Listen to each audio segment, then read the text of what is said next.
আকাশপথে যাব বেড়াতে রেখে তোর কাঁধে দুটো হাত, তারায় তারায় হবে সাজানো হিরে জড়ানো প্রতি রাত।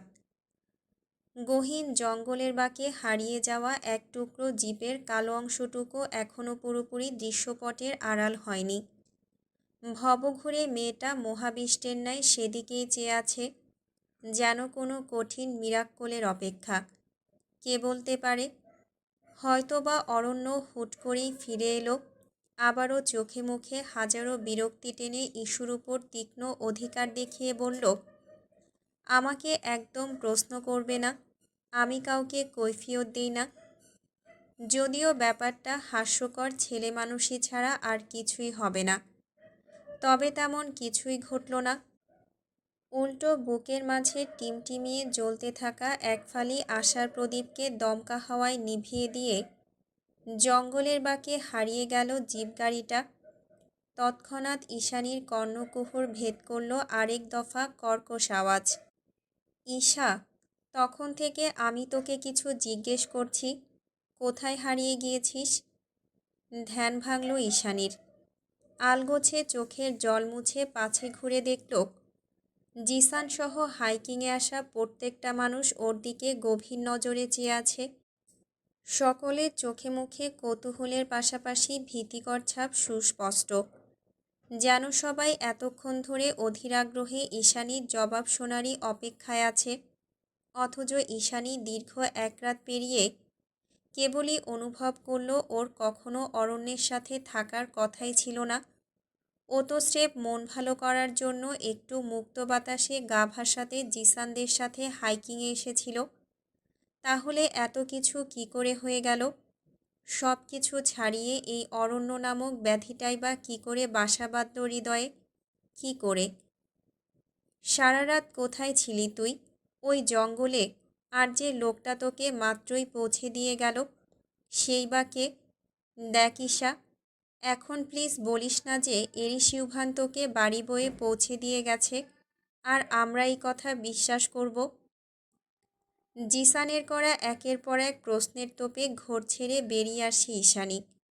জবাবে একটুখানি গলা পরিষ্কার করে একটা ভারী দীর্ঘশ্বাস ছেড়ে নিজের আগের সত্তায় ফিরে এসে গম্ভীর মুখে বলে, তুই কি বলছিস? কার কথা বলছিস?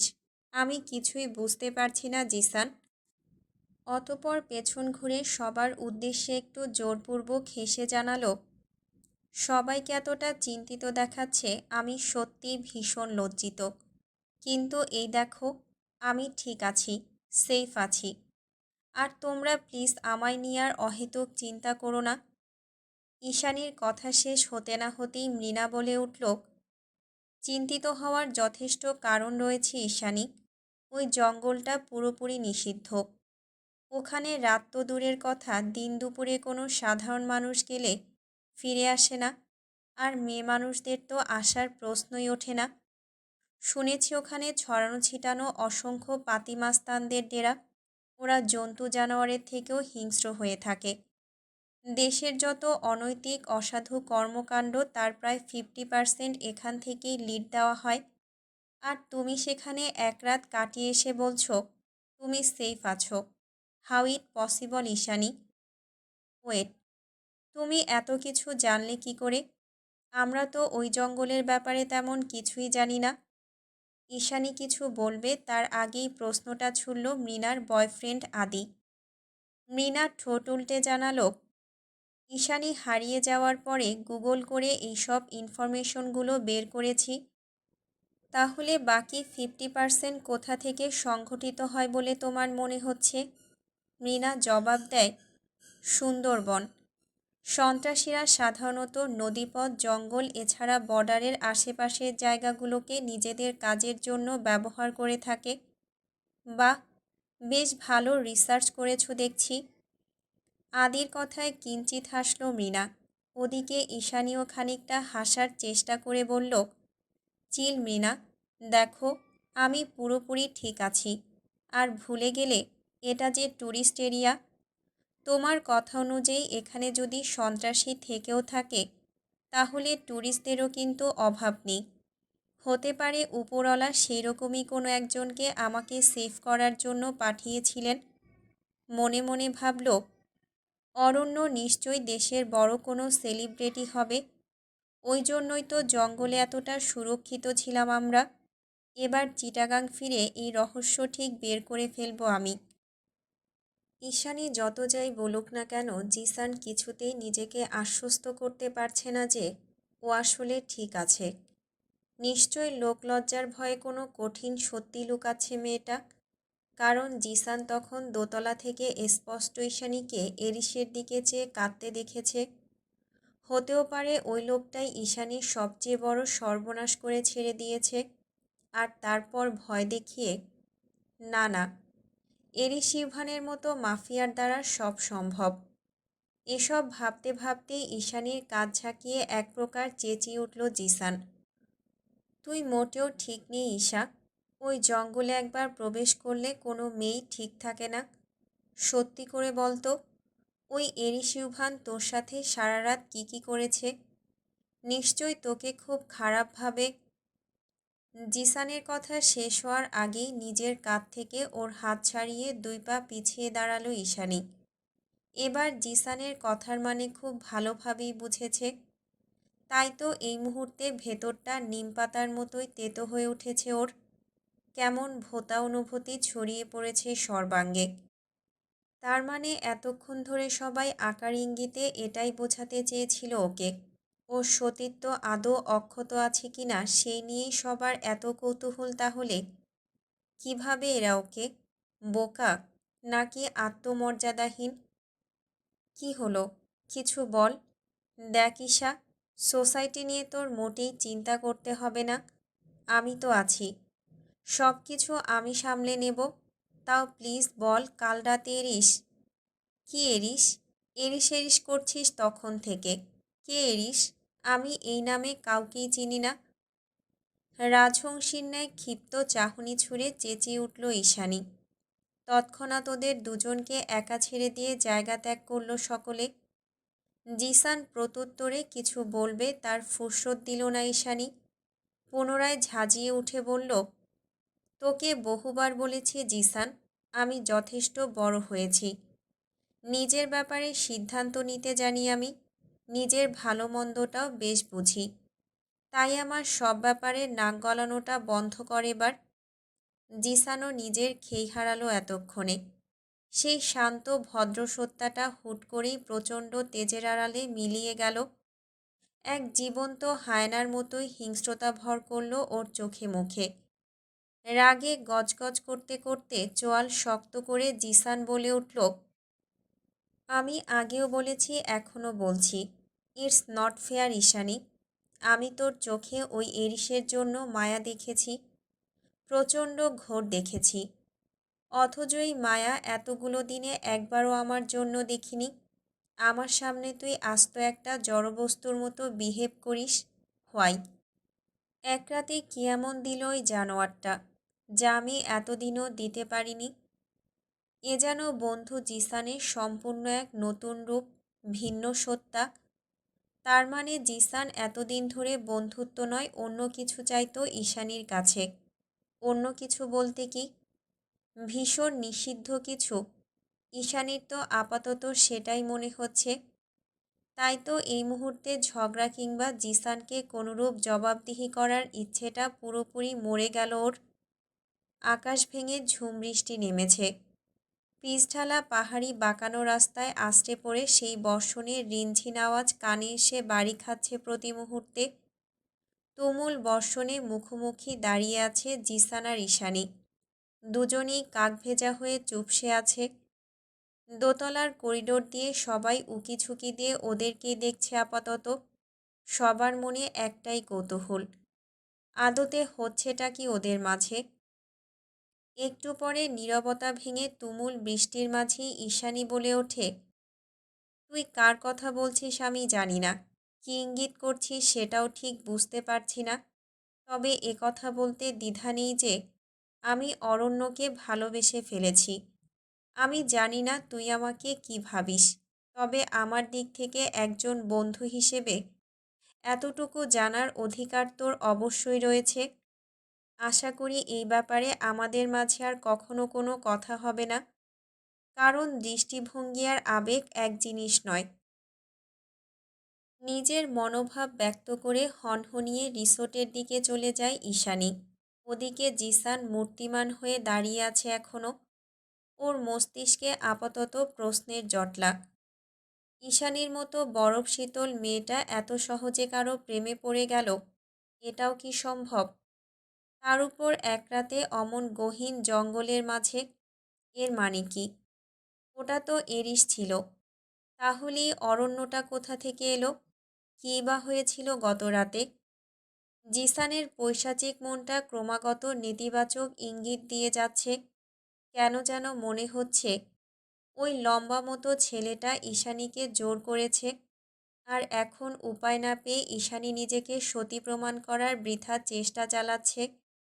যদি এটাই হয় তবে জিসানের জন্যই ভালো, কারণ ঈশানীর দুর্বলতা ইতিমধ্যে ধরে ফেলেছে ও।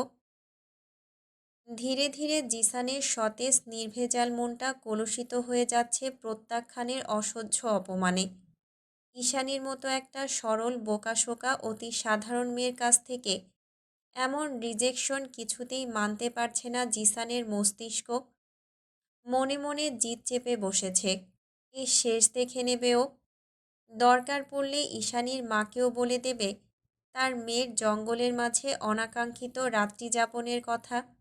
তখন নিশ্চয়ই উপায়ন্তর না পেয়ে নীল চোখের মেয়েটাকে জিসানের হাতেই তুলে দেবে ঈশানীর মা।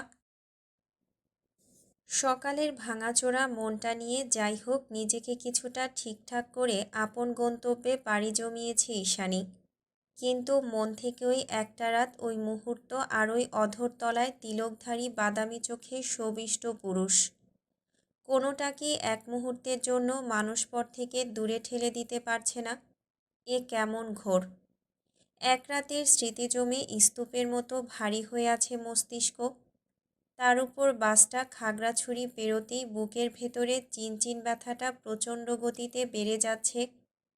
বাসের প্রতিটা চাকার ঘর্ষণে যেন পিষে যাচ্ছে ঈশানী। মনে হচ্ছে কি যেন নেই, কি যেন নেই। মৃণা ঈশানীর পাশের সিটেই বসেছিল। সকাল থেকেই মেয়েটা অন্যমনস্ক আর এখন কেমন অদ্ভুত রকম হাঁসফাঁস করছে। এক হাত দিয়ে বুকের কাছের স্কার্ফটা চেপে ধরে জোরে জোরে শ্বাস ফেলছে। মনে হচ্ছে ওর কোথাও ভীষণ কষ্ট হচ্ছে। ঈশানীকে এমন হাঁসফাঁস করতে দেখে মৃণা ডেকে উঠল, কি হয়েছে ঈশানী? তুমি ঠিক আছো? শরীর খারাপ লাগছে, একটু পানি খাবে? ঈশানী নাসূচক মাথা নেড়ে জবাব দিল, তোমার ফোনটা দেবে মৃণা? আমি আসলে নিজের মোবাইলটা জঙ্গলে হারিয়ে ফেলেছি। মৃণা তৎক্ষণাৎ ভ্যানিটি থেকে ফোনটা বের করে ঈশানীর দিকে এগিয়ে দিল। ঈশানী ফোন নিয়ে কাকে যেন ডায়াল করল। কয়েক সেকেন্ড বাদেই ওপাশ থেকে শোনা গেল নিঝুমের উদ্বিগ্ন কণ্ঠস্বর। দুদিন বাদে চেনা পরিচিত বোনের মতো বেস্ট ফ্রেন্ডের গলার আওয়াজ পেয়ে নিজেকে আর সামলাতে পারল না ঈশানী। সামলাতে না পারারই কথা, কারণ ওর হৃদয়টা ইতিমধ্যে দগ্ধ হয়ে আছে অচেনা এক পুরুষের আগমনে। সে কি জাদু করল কে জানে। শক্তপোক্ত আত্মবিশ্বাসের বেড়াজাল কেমন ক্ষয়ে ক্ষয়ে যাচ্ছে ঈশানীর। ও নিজেকে চেয়েও ঠিক রাখতে পারছে না। ওদিকে ঈশানীর ক্রন্দনরত আওয়াজ কানে ভেসে আসতেই উদ্বিগ্নতার মাত্রা দ্বিগুণ হলো নিঝুমের। ও তেতে উঠে বলল, ফাজিল মেয়ে, ফোন কোথায় থাকে তোর? কাল রাত থেকে কত হাজারবার কল দিয়েছি তার এক বিন্দু পরিমাণ ধারণা রাখিস তুই? নিজে তো জীবনেও কল করবি না, আমি করলেও ধরবি না। আমি কি পরিমাণ চিন্তিত ছিলাম জানিস তুই? রাতে ঘুমাতে অবধি পারিনি আমি। নিঝুম একনাগাড়ে বকেই যাচ্ছিল ইস্যুকে। এক পর্যায়ে হুট করে এপাশ থেকে কথা বলে ওঠে ঈশানী, আমার অরণ্যকে খুব মনে পড়ছে রে নিঝুম। সেই আমি হুট করেই প্রেমে পড়ে গেলাম। কখন কিভাবে কেমন করে কিছুই মনে পড়ছে না, শুধু বুকটা ব্যথায় ছিঁড়ে যাচ্ছে। গাড়িটা যত এগোচ্ছে ততই মনে হচ্ছে আমার দম আটকে আসছে। এবার আমি কি করব বলে দে। আমি অরণ্যকে আবারও দেখতে চাই। ওই অচেনা অজানা লোকটাকে দ্বিতীয়বার দেখার প্রয়াসে নীল হয়ে যাচ্ছে আমার উচাটান হৃদয়টা। কি করব বল না। বাচ্চাদের মতো বারবার একই শব্দ আওড়ে যাচ্ছে ঈশানী। কি করব বল না। ওদিকে এত বড় একটা ঝটকায় পুরোপুরি নিস্তব্ধ নিঝুম। ও কি বলবে কিভাবে বলবে এই মুহূর্তে কিছুই বুঝে উঠতে পারছে না। বাস তখন সিগন্যালে আটকে আছে। আর একটু পরেই চিটাগাং সড়কে প্রবেশ করবে হয়তো। ফোনের ওপাশ থেকে কোনো আওয়াজ না পেয়ে আস্তে করে কলটা কেটে দিল ঈশানী। অতঃপর পুনরায় ফোনটা এগিয়ে দিল মৃণার নিকট। ঠিক সেই সময় বাসের টিনটের জানালা ভেদ করে ঈশানীর নজরবন্দি হলো কালো হুডি পরিহিত একজন। ও নিজের চোখকে কিছুতেই বিশ্বাস করতে পারছিল না। তাই বারবার গাড়ি ঘোড়া আর জনসমাগমের আড়াল থেকে লোকটাকে একটু ভালোভাবে দেখার চেষ্টা করছিল। ওর মনে হচ্ছে এটাই অরণ্য। কিন্তু অরণ্য এখানে কি করছে? ঈশানীর জন্যই অপেক্ষা করছে না তো? হুট করে উদয় হওয়া আচানক প্রশ্নে সচকিত হলো ঈশানীর মস্তিষ্ক। ও কি করবে ভেবে পাচ্ছে না। ওদিকে সিগন্যাল পরিবর্তন হতেই বাস চলতে আরম্ভ করেছে। ঈশানীর মনে হচ্ছে অরণ্য আবারও হারিয়ে যাচ্ছে। এই মানুষের জঞ্জাল, এই দানবীয় গাড়ির বহর, বিরক্তিকর হর্নের আওয়াজ, সব কিছুর আড়ালে ওই কালো হুডি পরা লোকটা ক্রমশই হারিয়ে যাচ্ছে। অগত্যায় উপায়ন্তর না পেয়ে সিট থেকে উঠে দৌড়ে বাস থেকে নেমে যাওয়ার জন্য উদ্যত হলো ঈশানী। তবে উদাসীন হয়ে বাইরের দিকে এক পা বাড়াতেই সজোরে ওর হাত টেনে ভেতরে নিয়ে এলো জিসান। আচমকা শরীরে ঝাঁকুনি অনুভব করতেই চোখের পলক ফেলল ঈশানী। পেছনে ঘুরে বিরক্তি কণ্ঠে জিসানকে বলে উঠল, কি করলি এটা তুই? তুই কি করছিলি সেটা আগে বল। চলন্ত বাস থেকে নেমে যাচ্ছিলি তুই? পাগলামির একটা সীমা থাকে Isha. Are you out of your mind? একে তো সারা রাত জঙ্গলে কাটিয়েছিস, তার উপর সকাল থেকে অরণ্য অরণ্য নাম জপে যাচ্ছিস। অথচ আমরা সকলেই দেখেছি তোকে এরিসিউভান গাড়ি থেকে নামিয়ে দিয়ে গেছে। সত্যি করে বলতো, ও তোর সাথে খারাপ কিছু করেনি তো? ওই মাফিয়াটা তোকে ড্রাগ ফ্রাগ খাইয়ে দেয়নি তো আবার? এক প্রকার ধমকে উঠে কথাগুলো বলল জিসান। ওদিকে ঈশানী নিজের বাক্যে অটল। ও বরাবরের মতো এবারও বলল, কারো সম্বন্ধে ভালো করে না জেনে মন্তব্য করা একদমই ঠিক নয় জিসান। তুই কার কথা বলছিস আমি বুঝতে পারছি না। কিন্তু আমি সম্পূর্ণ ভিন্ন কারোর সাথে ছিলাম এবং সে যথেষ্ট ভদ্রলোক। আর যাই হোক, অন্তত তোর মতো নোংরা মানসিকতা তার নেই। আশা করি বুঝতে পেরেছিস। পুনরায় ক্ষেপে গেল জিসান। ও যেন ঈশানীর মুখে ওই অচেনা লোকটার প্রশংসা কিছুতেই সহ্য করতে পারে না। চড়াত করে হিংস্রতা জেগে বসে মস্তিষ্কের নিউরনে নিউরনে। আর ঈশানী সেই কাজটা করে বারবার রাগিয়ে দেয় জিসানকে, যার ফলস্বরূপ জিসান এবার তেড়ে এলো ঈশানীর দিকে। তবে 2 পা এগোতেই ওকে আটকালো আদি। বিরক্ত হয়ে বলল, চলন্ত বাসে কি শুরু করেছিস তোরা? জিসান কটমটিয়ে বলল, কি শুরু করেছিস সেটা ওকেই জিজ্ঞেস কর। এক রাতে কি এমন দিয়েছে ওই ছেলেটা যে রাস্কেল।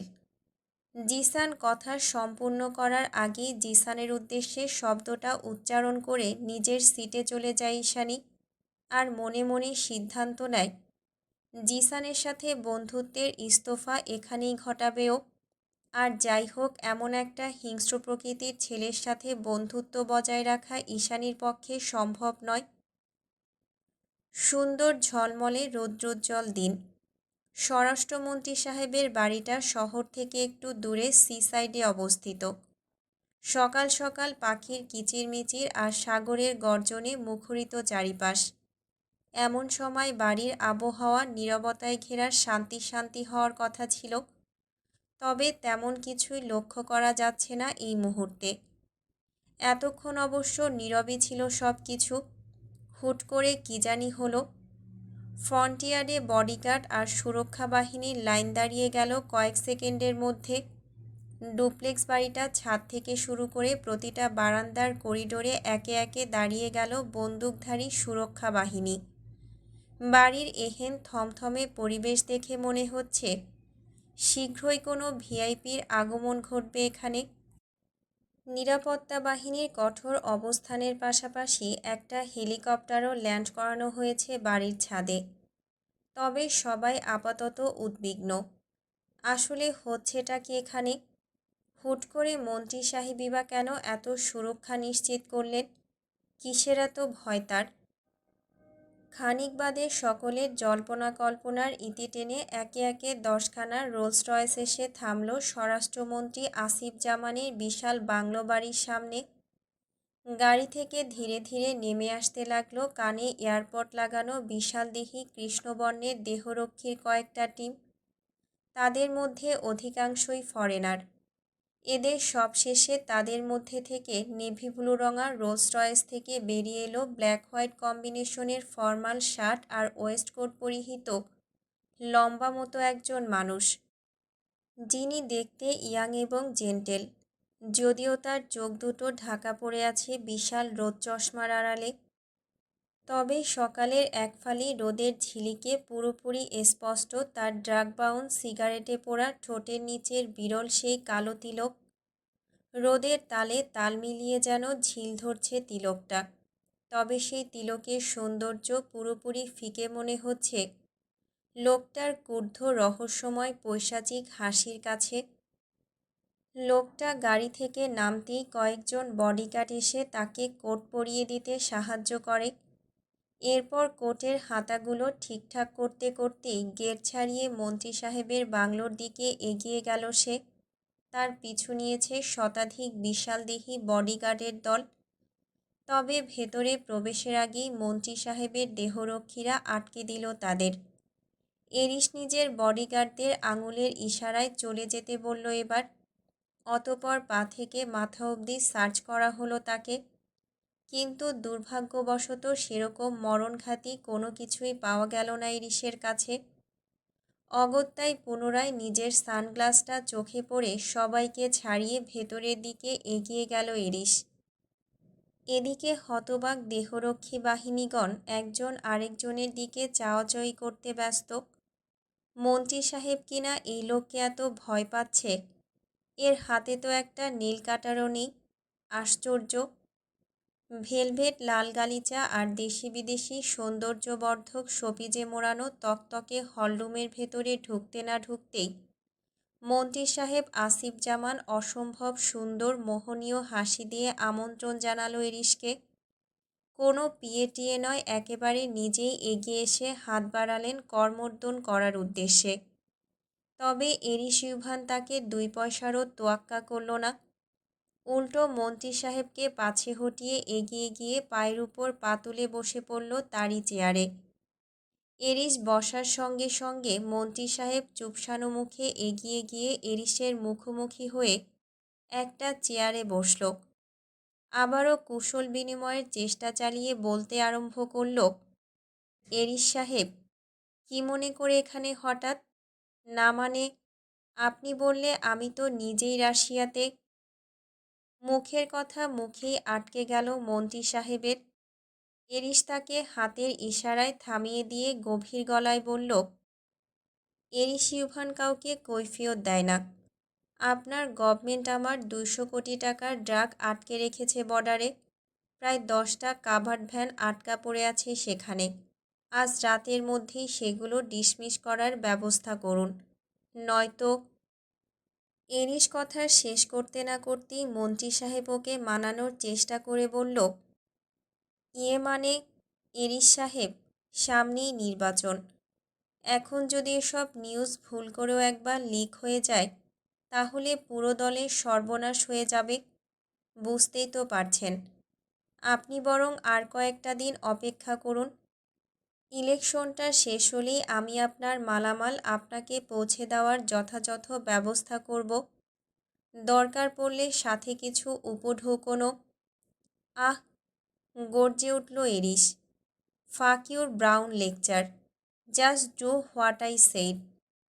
আজ রাতের মধ্যে আমার কাভার্ড ভ্যানগুলো বর্ডার ক্রস না করলে সারা জীবনের জন্য মন্ত্রণালয়ের চেয়ারের রং ভুলে যান মন্ত্রী সাহেব। ওটা আর আপনার জন্য বরাদ্দ নেই। শুষ্ক ঢোক গিলল আসিফ জামান। এরিস নিজের কথা শেষ করে চেয়ার ছেড়ে বাইরের দিকে পা বাড়ায়। তবে যাওয়ার আগে কী ভেবে যেন পেছনে ঘুরে নিজের কলারের ভেতর থেকে একটা সরু সাইজের চাকু আর নিজের রিস্টওয়াচটা খুলে সামনের ঝকঝকে গ্লাস লাগানো টি টেবিলটার উপর রেখে একটা তাচ্ছিল্যের হাসি দিয়ে ঠান্ডা আওয়াজে বলে ওঠে, কোটি কোটি টাকা দিয়ে কী পড়ছেন এগুলো মন্ত্রী সাহেব? সামান্য সার্চটা পর্যন্ত ঠিকভাবে করতে পারে না এরা। এইবারই সবগুলো গর্ধপের দল। এনিওয়ে, মার্ক মাই ওয়ার্ড মন্ত্রী সাহেব, টিল দেন বাই বাই। ভীষণ শান্ত গলায় হাসতে হাসতে মন্ত্রী সাহেবকে কঠিন কিছু থ্রেড দিয়ে হিরোদের মতোই পকেটে হাত রেখে লম্বা সিল্কি আন্ডারকাট চুলগুলোতে ব্যাকব্রাশ করতে করতে বেরিয়ে যায় এরিস। এতক্ষণ ধরে এরিসের কর্মকাণ্ডে শিরদাঁড়া বেয়ে যেন শীতল স্রোত বয়ে গেল আসিফ জামানের। তিনি ঘামছেন ভীষণ। পাশেই তার বিশ্বস্ত পিয়ে লিউ দাঁড়িয়েছিল। মন্ত্রী সাহেবকে এভাবে ঘামতে দেখে লিউ তাড়াহুড়ো করে পানির গ্লাস এগিয়ে দেয়। মন্ত্রী সাহেব ঠান্ডা পানিতে চুমুক দিয়ে ঢকঢক করে গ্লাস শুদ্ধ পানি শেষ করে নিজেকে খানিকটা ঠিকঠাক করে থমথমে আওয়াজে লিউকে উদ্দেশ্য করে বলে উঠলেন, ও কে জানো তুমি?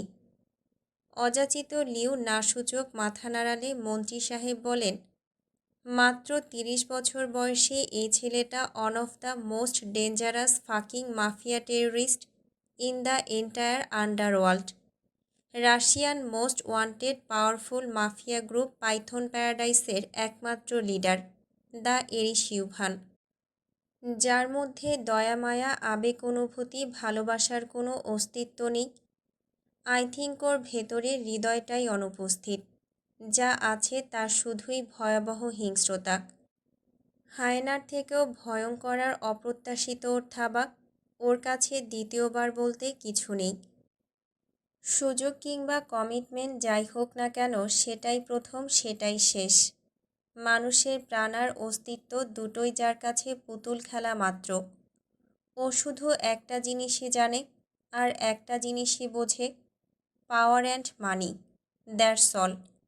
ওপেনলি ক্রাইম করে বেড়ানোটা ওর কাছে প্যাশন মাত্র। দেশের ভেতরে বাইরে বৈধ অবৈধ প্রায় 1000-এর উপর রানিং ইন্ডাস্ট্রি রয়েছে ওর। এছাড়া আন্ডারওয়ার্ল্ড মাফিয়া বিজনেস তো রমরমা। পৃথিবীর কোনো মাফিয়ার কাছে যেসব দুর্লভ জিনিস পাওয়া যায় না, সেগুলো এক পিস হলেও ওর কাছে রয়েছে। আমার মতো এরকম শত শত মন্ত্রী মিনিস্টারদের প্রতিনিয়ত পকেটে নিয়ে ঘুরে বেড়াই ছেলে। বুঝলাম। মন্ত্রী সাহেবের ঘোর কাটে লিওর কথায়। তিনি শুধান, কি বুঝলে? She is a totally heartless bloody beast, also dangerous. কিন্তু এবার কি করব স্যার? কি আর করবে? আপাতত ও যা বলেছে তাই করো। সামনে নির্বাচন, এই সময় এরিসের সঙ্গে পাঙ্গা নেওয়াটা মূর্খামি ছাড়া কিছুই নয়। কিন্তু স্যার, একটা খটকা রয়েই গেল। আসিফ জামান বিরক্ত হয়ে শুধালেন, আবার কি? এরিস ইউভান চাকু রেখে গিয়েছে বুঝলাম, কিন্তু ঘড়িটা কেন খুলে রেখে গেল? বোমটোম নেই তো? লিওর কথায় মন্ত্রী সাহেবের শরীর শিউরে উঠল। তিনি তৎক্ষণাৎ জায়গা ত্যাগ করে দোতলার দিকে যেতে যেতে বললেন, এই ছেলেকে মোটেও বিশ্বাস নেই। আমার সুগার বেড়ে গেল, ওয়াশরুমে যেতে হবে। তুমি এক্ষুনি এগুলো সরানোর ব্যবস্থা করো, রাইট নাও। গত কয়েকদিন ধরে লঘুচাপ চলছে সমুদ্রপৃষ্ঠে। বৃষ্টি নেই, তবে রোদেরও মুখ দেখা যায়নি এই কদিন। পতেঙ্গার সামুদ্রিক ভারী গর্জনে মুখরিত চারিপাশ। সেই সাথে যোগ হয়েছে শঙ্খচিলের কিচিরমিচির। বাতাসের তাণ্ডবে ফুসকা চটপটিওয়ালা মামাদের ছোট ছোট পলিথিনে মোড়ানো স্টলগুলো পতপত করে হাওয়ায় উঠছে যেন। অতি অসাবধানতায় এক্ষুনি সেগুলো উল্টে পড়বে যত্রতত্র, এরকম অবস্থা। তবে তেমন কিছুই হচ্ছে না। সাই সাই বাতাসের মাঝেও হকারিরা তাদের ব্যবসা চালিয়ে যাচ্ছেন সানন্দে। মাত্রাতিরিক্ত বাতাসে চাঁদের হাসি ক্যাফের আউটডোর প্ল্যান্টগুলো কেমন নেতিয়ে পড়েছে। জয়া আন্টির চোখে পড়লে খবর আছে, তাই সেগুলোকে নিজ উদ্যোগে গুছিয়ে একে একে ভেতরে নিয়ে রাখছে ঈশানী। ওদিকে বেলা বাড়তেই দু একজন কাস্টমার এসে হাজির হচ্ছে ক্যাফেতে। গাছগুলো গুছিয়ে রাখার পাশাপাশি জিসানের সঙ্গে তাল মিলিয়ে তাদেরকেও সার্ভ করে যাচ্ছে ও। একটানা ননস্টপ ডিউটি যাকে বলে। খাগড়াছড়ি থেকে ফিরে আসার প্রায় দিন চারেক পরে আজ দুজনার একই সাথে শিফট পড়েছে জিসান আর ঈশানীর। যদিও অন্যান্য দিনের মতো আজ আর কুশল বিনিময়ে আগ্রহী নয় ঈশানী, কিন্তু কাজের সূত্র ধরে এটা ওটা বলে ওকে মানিয়ে নেওয়ার চেষ্টা চালিয়ে যাচ্ছে জিসান। ঈশানীও না পেরে দুই একটা কথার হুহা উত্তর দিচ্ছে। যেহেতু দুজন কোয়ার্কার, কথা না বলে কোনো উপায় আছে? কাজ আর কাজের ফাঁকে ঈশানীর সঙ্গে একটু আধটু কথা এগোনোর বৃথা চেষ্টা। এভাবে করেই কেটে গিয়েছে সেই বেলা। তখন বেলা 12টার দোরগোড়ায়। কাস্টমারদের চাপ খানিকটা কমে এসেছে। সেই সাথে ঝিরিঝিরি বৃষ্টি শুরু হয়েছে বাইরে। এইটুকু নরম ভেজা বৃষ্টিতে ছাতা নিয়ে হাঁটার কিছুই নেই। তবুও কোথা থেকে যেন ছাতা মাথায় করে ভার্সিটির কয়েকজন বন্ধুবান্ধব সমেত ভর দুপুরে ক্যাফেতে হাজির হয়েছে নিঝুম। হয়তো ক্লাস ফাঁকি দিয়ে ঘুরতে বেরিয়েছে, সেটা ব্যাপার না। ঈশানী বেশ খুশি হলো ওদের দেখে। নিঝুমকে দেখে গা থেকে অ্যাপ্রন খুলে তাড়াহুড়ো পায়ে এগিয়ে গিয়ে সম্মোহনী হেসে ঈশানী শুধালো, নিঝুম, তোরা এই সময়? বিপরীতে ফিকে হাসল ওরা সকলে, যার অর্থ আমরা আজ বাং দিয়েছি। নিঝুমও হাসির ছন্দে তাল মিলিয়ে ঈশানীকে আশ্বস্ত করে বলল, চলে এলাম তোর সাথে আড্ডা দিতে, কতদিন দেখা হয় না বলতো। প্রত্যুত্তরে ঈশানী ঠোঁট উল্টে বলল, কি বলিস, কাল রাতেই তো আমরা একসাথেই ছিলাম। নিঝুম এবার হাত ধরে টেনে ঈশানীকে নিজের পাশে বসিয়ে দিয়ে বলল, তাও তোকে মিস করেছি, এবার বেশি বকবক না করে কফি খাওয়াতো। নিঝুম ঠাট্টা করছে বুঝতে পেরে ঈশানী হেসে শান্ত স্বরে বলল, আমি মোটেও বকবক করি না, অপেক্ষা কর, নিয়ে আসছি। তবে ঈশানীকে আর উঠতে হলো না। তার আগেই সবার জন্য ট্রে ভর্তি কোল্ড কফি নিয়ে হাজির হলো জিসান। জিসান হঠাৎ কফি সার্ভ করায় কিছুটা বিব্রত কণ্ঠে ঈশানী বলে ওঠে, তুই কেন আনতে গেলি? আমিই তো পারতাম। ইটস ওকে, তুই তোর ফ্রেন্ডদের সাথে গল্প কর, আমি ওদিকটা দেখছি। সবাইকে কফি সার্ভ করা হলে ঈশানীকে জবাব দিয়ে চলে যায় জিসান। সবার সামনে ঈশানীও আর প্রত্যুত্তর করল না খুব বেশি। ওদিকে জিসানের এমন কর্মকাণ্ডকে কেন্দ্র করে নিঝুমের এক মেয়েবন্ধু কিঞ্চিত টিপ্পনি কেটে বলে ওঠে, প্রিন্সেস ট্রিটমেন্ট। মেয়েটার কথায় ঈশানীর হাসি উবে গেল। হাস্যোজ্জ্বল মুখখানা ধরে রাখার বৃথা চেষ্টা করে বলল, তেমন কিছুই না, আমরা শুধুই কোয়ার্কার। তার মানে বলতে চাইছো তোমার বয়ফ্রেন্ড নেই? কামন, এত সুন্দর চোখ নিয়ে ঘুরে বেড়াও অথচ লাইফে কেউ নেই, এটা বিশ্বাস করতে কষ্ট হচ্ছে। মুখের কোণে ধরে রাখা মেকি হাসিটা এবার পুরোপুরি মিলিয়ে গেল ইস্যুর। তার বদলে দুই চোখে ভর করল বর্ষার ঘন ঘটা। না, ঈশানী কাঁদছে না।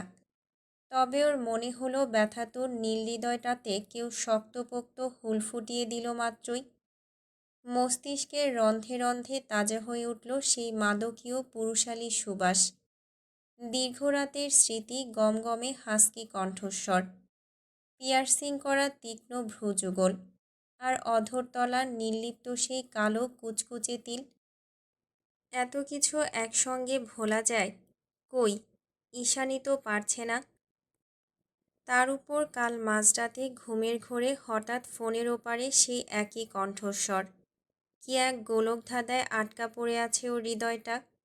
কি ভীষণ টানাপোড়েনের মধ্যে দিয়ে কেটে যাচ্ছে দিবারাত্রি, তা কেবল ঈশানীর হৃদয়ই জানে। না পারছে মস্তিষ্ক থেকে তার স্মৃতিটুকু মুছে ফেলতে, আর না পারছে তাকে ভীষণভাবে হৃদয় দিয়ে ভালোবাসতে। অথচ তার মায়া কাটানো যে দুঃসাধ্য। বাদামি চোখের সেই তীক্ষ্ণ চাহনি মৌমাছির মতোই সারাটাক্ষণ তাড়া করে বেড়ায় ঈশানীকে। ভালোবাসা বুঝি সত্যি এমন বেপরোয়া হয়? কখনো কখনো তাকে ভুলে যাওয়ার ক্ষমতা স্বয়ং নিজের হাতেও গচ্ছিত থাকে না। কি অদ্ভুত অনুভূতি এই ভালোবাসা! গত কয়েকটা দিন নিঝুম এত করে বোঝালো এটা ভালোবাসা নয়, ভালোবাসা এভাবে হয় না। নিশ্চয়ই কেউ তোকে ম্যানিপুলেট করে ছেড়ে দিয়েছে, নইলে চিনিস না জানিস না এক রাতের এক দেখায় তার প্রেমে পড়ে গেলি। রিডিকিউলাস। কিন্তু ঈশানীর যুক্তিটাও ফেলে দেওয়ার মতো না। নিঝুম যতবারই ওকে বোঝাতে গিয়েছে, ইস্যু তার বিপরীতে একটা কথাই বলেছে, লাভ অ্যান্ড ফার্স্ট সাইট বলেও কিছু হয় নিঝুম। এটা যদি বিশ্বাস করে থাকিস, তাহলে আমি প্রথম দেখায় হুট করেই তার প্রেমে পড়ে গিয়েছি এটাও তোকে মানতে হবে। এরপর নিঝুম ওকে বারণ করার মতো কোনো যুক্তি খুঁজে পায়নি আর। নিঃস্বার্থভাবে এটাই মেনে নিয়েছে যে ওর ঘর কোনো অন্তর্মুখী বান্ধবীটা ভীষণভাবে কারো প্রেমে জড়িয়ে পড়েছে। অবশেষে কারো জন্য মনের দুয়ার খুলে নিজের শক্ত খোলসের আড়াল থেকে বেরিয়ে ডানা ঝাপটাতে চাইছে মুক্ত খোলা স্বাধীন আকাশে। কিন্তু সবচেয়ে হতাশার বিষয় হলো, ইন্টারনেটে হাজারবার সার্চ করেও অরণ্য নামক কোনো সেলিব্রিটিকে খুঁজে পায়নি ঈশানী।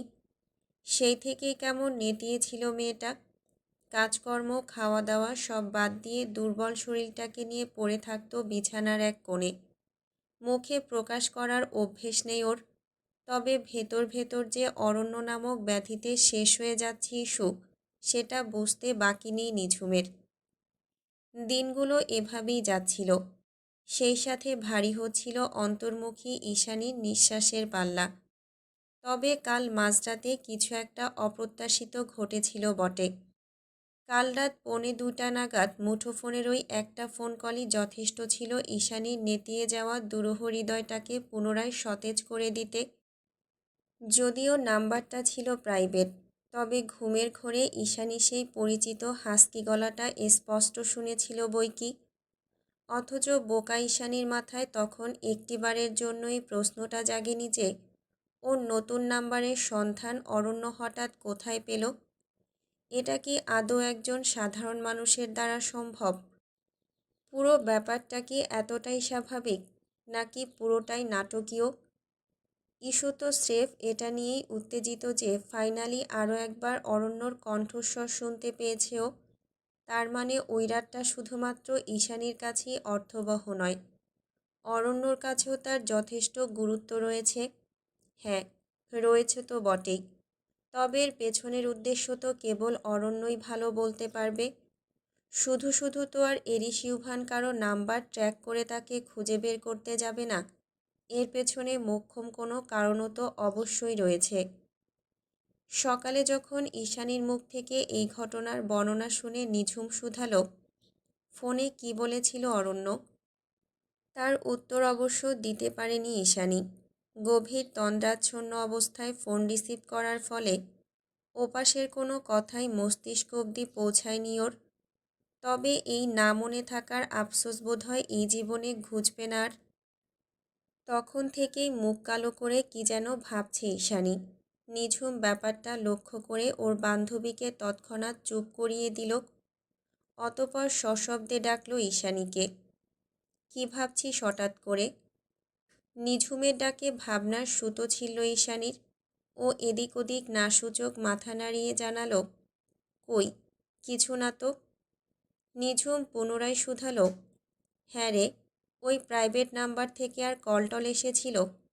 না। এবারও ছোট্ট করে জবাব দিল ঈশানী। তবে আমার কেন যেন মনে হচ্ছে আবারও কল আসবে। অরণ্য আমায় মনে রেখেছে নিঝুম। কথাটা বলতে গিয়ে নীলাম্বর চোখ দুটো খুশির ঝিলিকে চিকচিক করে ওঠে ইস্যুর। ওর কথায় সায় জানিয়ে মৃদু হাসল নিঝুম। ওদিকে ঈশানীর কথার পাছে নিঝুমের বান্ধবী বলে ওঠে, এই অরণ্যটা আবার কে রে? এর কাহিনী তো কখনো বলিসনি আমায়। ব্যক্তিগত বিষয়ে ঘাটাঘাটি করলে ঈশানীর অস্বস্তি হবে ভেবে বান্ধবীকে তৎক্ষণাৎ থামিয়ে দিল। নিঝুম বলল, কেউ না, অরণ্য আমাদের ফ্ল্যাটের ময়লাওয়ালা, কিছুদিন ধরে আসে না, তাই ইস্যু একটু ডিপ্রেসড। নিঝুমের বান্ধবী ঠোঁট পাউট করে চোখ বড় বড় করে ঈশানীর কাঁধে হাত রেখে ওকে আশ্বস্ত করে বলল, I feel your pain issue, চিন্তা করো না, ময়লাওয়ালা শীঘ্রই চলে আসবে। প্রায় ঘণ্টাখানিক জমিয়ে আড্ডা দিয়ে একটু আগেই বেরিয়ে গেল নিঝুমরা। ওরা চলে যাওয়ার পরপরই এঁটো মগগুলো ট্রেতে তুলে সিঙ্কের দিকে এগিয়ে যায় ঈশা। তবে ধোয়া মোছার কাজ শুরু করার আগ মুহূর্তে ওর এক হাতের কবজিটা শক্ত করে চেপে ধরে একটানে ক্যাফের পেছনের স্টোররুমে নিয়ে যায় জিসান। আকস্মিক ঘটনায় হতবিহ্বল ঈশানী, সেই সাথে মেজাজটাও চড়ে উঠেছে খুব। কোনো মতে নিজের হাতটা জিসানের হাতের বাঁধন থেকে ছিটকে সরিয়ে শক্ত গলায় ফোঁস করে উঠল ঈশা। এভাবে হাত ধরে টানাটানি করার মানে কি জিসান? সব কিছুরই কিন্তু একটা সীমা থাকা প্রয়োজন। এই মুহূর্তে জিসানের চোখে মুখে ক্রোধ সুস্পষ্ট। ও জবাব না দিয়ে রাগে কাঁপতে কাঁপতে ঈশানীকে প্রশ্ন ছুড়ে দিল উল্টো, সীমা তো তুই অতিক্রম করছিস, এখনও অরণ্য অরণ্য নাম জপে যাচ্ছিস। আমার মুখে আমি কার নাম জপে যাব সেটা একান্তই আমার ব্যাপার, এক্ষুনি পথ ছাড়। জিসান পথ ছাড়ল না, উল্টো এগিয়ে গিয়ে ঈশানীর মুখোমুখি হয়ে দাঁড়িয়ে বলল, হ্যাঁ জানি তো, সবচেয়ে বড় সর্বনাশ তুই অরণ্যর হাতেই হয়েছে। রাত কাটিয়ে এসেছিস বলে কথা, নষ্ট হয়ে গিয়েছিস তুই, পুরোপুরি নষ্ট। ঈশানীর কাছে জিসানের এই বিশ্রী কথাগুলো মানসিক টর্চার ছাড়া আর কিছুই নয়। তবে পায়ে পাড়া দিয়ে ঝগড়া কিংবা এত বড় একটা ছেলেকে ভাবে ক্যাফেতে দাঁড়িয়ে থাপ্পড় মারার মতো এতটাও দুঃসাহস নেই ওর। অগত্যাই চোখ মুখ খিচে তাড়াহুড়ো করে জায়গা ত্যাগ করার বৃথা চেষ্টা চালালো ঈশানী। ঠিক তখনই নরম স্বরে জিসান বলে ওঠে, আমার তোকে ভালো লাগে Isha, actually I am in love with you. এবারও বরাবরের মতোই নিশ্চুপ ঈশানী। ঈশানীর এমন নীরব থাকার ব্যাপারটা মোটেও পছন্দ হলো না জিসানের। ভেতরে ভেতরে জমে থাকা ক্রোধটা আবারও মাথাচাড়া দিয়ে উঠল মুহূর্তেই। ঈশানীর এই নীরবতাকে পুঁজি করে ওর কাঁধে সামান্য ধাক্কা দিয়ে পুনরায় দাঁত খিচিয়ে জিসান বলে উঠল, বরফের মতো কোল্ড একটা মেয়ে, আবেগ নেই, অনুভূতি নেই, আমি ড্যাম শিওর। তোকে টাচ করেও মজা নেই, তাও কিসের এত তেজ তোর? জীবনেও তো কারো বন্ধু হতে পারলি না, ভালোবাসার মানুষ তো আরও দূরের কথা। পরিবারের সাথেও সে একই নড়বড়ে অবস্থা, তোর মধ্যে আছেটা কি? নাথিং। তবুও আমি তোকে ভালোবেসেছি, সব সময় তোর পাশে থেকেছি, অথচ তুই। আমার কথাটা ভেবে দেখা তো, দূরে থাকা একটা অচেনা অজানা ছেলের জন্য এখানে লিটারেলি মরে যাচ্ছিস তুই। হোয়াই? কিছুটা চেঁচিয়ে উঠল জিসান। ঈশানী তবুও নিশ্চুপ, হাত মুষ্টিবদ্ধ করে মাথা নিচু করে দাঁতে দাঁত চেপে দাঁড়িয়ে আছে শুধু। শোন ঈশা, তোর এসব সো কল্ড ইন্ট্রোভার্ট হওয়ার নাটকটা আর নেওয়া যাচ্ছে না। ইন্ট্রোভার্ট হওয়ার ভং ধরে থাকিস বলেই তোকে কেউ পছন্দ করে না, বিয়ে করতে চায় না। তোর যে বিয়ে ভেঙে গিয়েছে সেটা আমি জানি না ভেবেছিস? বিয়ের দিন তোর হবু বর পর্যন্ত তোকে রেখে বিদেশ চলে গিয়েছে। তাহলে ভাব তুই কতটা কোল্ড। একটা কথা মাথায় ঢুকিয়ে নে, ছেলেদের মন পাওয়ার জন্য না শুধু সুন্দরী হলেই চলে, ভেতর থেকে যথেষ্ট হটও হতে হয়, যেটা তোর মধ্যে 1%ও নেই। নটে। জিসান হয়তো রেগেমেগে জিদের বশে আরও কিছু বলতো, তবে খ্যাপাটে ঈশানী এবার আর ফুসরত দেয়নি। কখন যে মেজাজ হারিয়ে নিজের 5 আঙ্গুলের ছাপ জিসানের গালে বসিয়ে দিয়েছে তা নিজেই ঠাউর করে উঠতে কিয়ৎক্ষণ সময় লেগে গেল ওর। তবে জিসানকে থাপ্পড় মেরে আফসোসের লেশমাত্র নেই ঈশানীর 2 চোখে। উল্টো ভীষণ ক্রোধ আর ঘৃণারা যেন উপচে পড়ছিল নীলাম্বর চোখ দুটোতে। অকস্মাৎ থাপ্পড় খেয়ে গালে হাত দিয়ে গজগজ করে উঠল জিসান। রাগের তোপে কাঁপতে কাঁপতে বলতে আরম্ভ করল, সারাদিন যে অরণ্য অরণ্য করছিস না, এই অরণ্যর মুখোশ যদি আমি টেনে হিঁচড়ে খুলে না আনতে পারি, তবে আমার নামও জিসান নয়। জিসানের কথায় বিন্দুমাত্র পাত্তা না দিয়ে গা থেকে অ্যাপ্রনটা খুলে ছুঁড়ে ফেলে দিল ঈশা। ঈশার কর্মকাণ্ডে বিস্মিত হয়ে জিসান পুনরায় বলল, আমি কিন্তু আন্টিকে ফোন করে সব বলে দেব ঈশা। তুই জঙ্গলে অচেনা একটা ছেলের সঙ্গে রাত কাটিয়ে এসেছিস সেটাও বলে দেব। তখন আর বাড়ি ফেরার মুখ থাকবে তো। ঈশানী চলেই যাচ্ছিল, কিন্তু জিসানের কথায় আরও একবার ঘুরে তাকিয়ে তাচ্ছিল্য করে হেসে ঘৃণা আর ক্ষোভ মিশ্রিত কণ্ঠে বলে উঠল, যা ইচ্ছে তাই করে নে। নদীর মতো শান্ত গলায় বাক্যটুকু শেষ করে হনহনিয়ে বেরিয়ে যায় ঈশা। অথচ জিসান এখনও একই জায়গাতে ঠায় দাঁড়িয়ে গলা বাড়িয়ে একনাগাড়ে চেঁচিয়ে ডাকছে ঈশানীকে, ঈশা, যাস না, ইটস নট ফেয়ার। তুই কিন্তু এই চাকরিটা সারা জীবনের জন্য হারাবি বলে দিলাম। এবার কিন্তু আমি আর সাহায্য করব না তোকে। ঈশা। ঈশান এভাবে চলে যাক সেটা বোধহয় কোনো কালেই চায়নি জিসান। ওই জন্যই এটা ওটার ভয় দেখিয়ে ঈশানীকে ঠেকানোর বৃথা চেষ্টা চালিয়ে গিয়েছিল শেষ পর্যন্ত। কিন্তু আজ আর কিছুতেই কিছু হলো না। চরম সাহসিকতার পরিচয় দিয়ে মহামূল্যবান এই চাকরিটাকে এক প্রকার পায়ে ঠেলেই বেরিয়ে যায় ঈশানী। শ্রাবণের তীব্র বর্ষণে খানিকটা বিশ্রাম টেনে দিয়ে গত এক সপ্তাহ ধরে সূর্যদীপ্ত ধরণী। যদিও রোদের তেজ তেমন নয়, তবে ঝুরঝুরে রোদে একেবারে চকচক করছে চারিপাশ। সে যে দিন দশেক আগে ঝিরিঝিরি বৃষ্টির মাঝে চাকরি ফাকরি চুলোয় দিয়ে বেরিয়ে এলো ঈশানী, তখন থেকেই শুয়ে বসে দিন যাচ্ছে ওর। নতুন করে চাকরি পাওয়ার যে মোটেও চেষ্টা চালায়নি তেমনটা নয়, কিন্তু আজকালকার দিনে পার্ট টাইম চাকরি পাওয়াটাই যেখানে স্বপ্নের মতো ব্যাপার, সেখানে এত জলদি ফুল টাইম চাকরি কেই বা দেবে এই সুখে। এরই মাঝে অবশ্য কম ধকল যায়নি ঈশানীর। জিসান সেদিন জিদের বশবর্তী হয়ে রোকেয়া বেগমকে সব বলে দেয় ফোন করে, যার ফলস্বরূপ ঈশানীর উপর দিয়ে বয়ে যায় একের পর এক মানসিক ঝড়। সকাল বিকাল কথা শুনতে শুনতে এক পর্যায়ে বিরক্ত হয়ে মায়ের ফোন রিসিভ করাই বন্ধ করে দেয় ঈশানী। অতঃপর সেই থেকেই মা মেয়ের যোগাযোগ পুরোপুরি বিচ্ছিন্ন। ওদিকে গত এক সপ্তাহ ধরে জিসানেরও কোনো খোঁজ খবর নেই। যদিও জিসানের থাকা না থাকা খুব একটা ভাবায় না ঈশানীকে, তবে চাকরি ছেড়ে আসার পরে কয়েকদিন কল দিয়ে খুব জ্বালাতন করত ছেলেটা, অথচ এখন পুরোপুরি নেটওয়ার্কের বাইরে। আশ্চর্য! না চাইতো জিসানের খবর জানার আগ্রহ জন্মে ঈশানীর মনে, কিন্তু অন্য মনের পুরোটা জুড়ে যে আরেকজনের দখলদারি, সেটাকেই বা হটাবে কী করে ও? গত 10 দিনে এত কিছুর মাঝেও এক মুহূর্তের জন্য ও অরণ্যকে ভুলতে পারেনি। এই না ভুলতে পারাটাই ওর মনে বিশ্বাস হয়ে গেড়ে বসেছে। আগে দোটানায় পড়ে থাকলেও এখন আর সেটা নেই। এখন ঈশু নিশ্চিত যে অচেনা অজানা গভীর অভয়ারণ্যের মাঝে এক টুকরো টংঘরে সেই নামহীন মালিককে ভীষণভাবে ভালোবেসে ফেলেছে ও। আজ এতগুলো দিন পরেও তাকে দেখার আকাঙ্ক্ষায় ছটফট করে ঈশানী।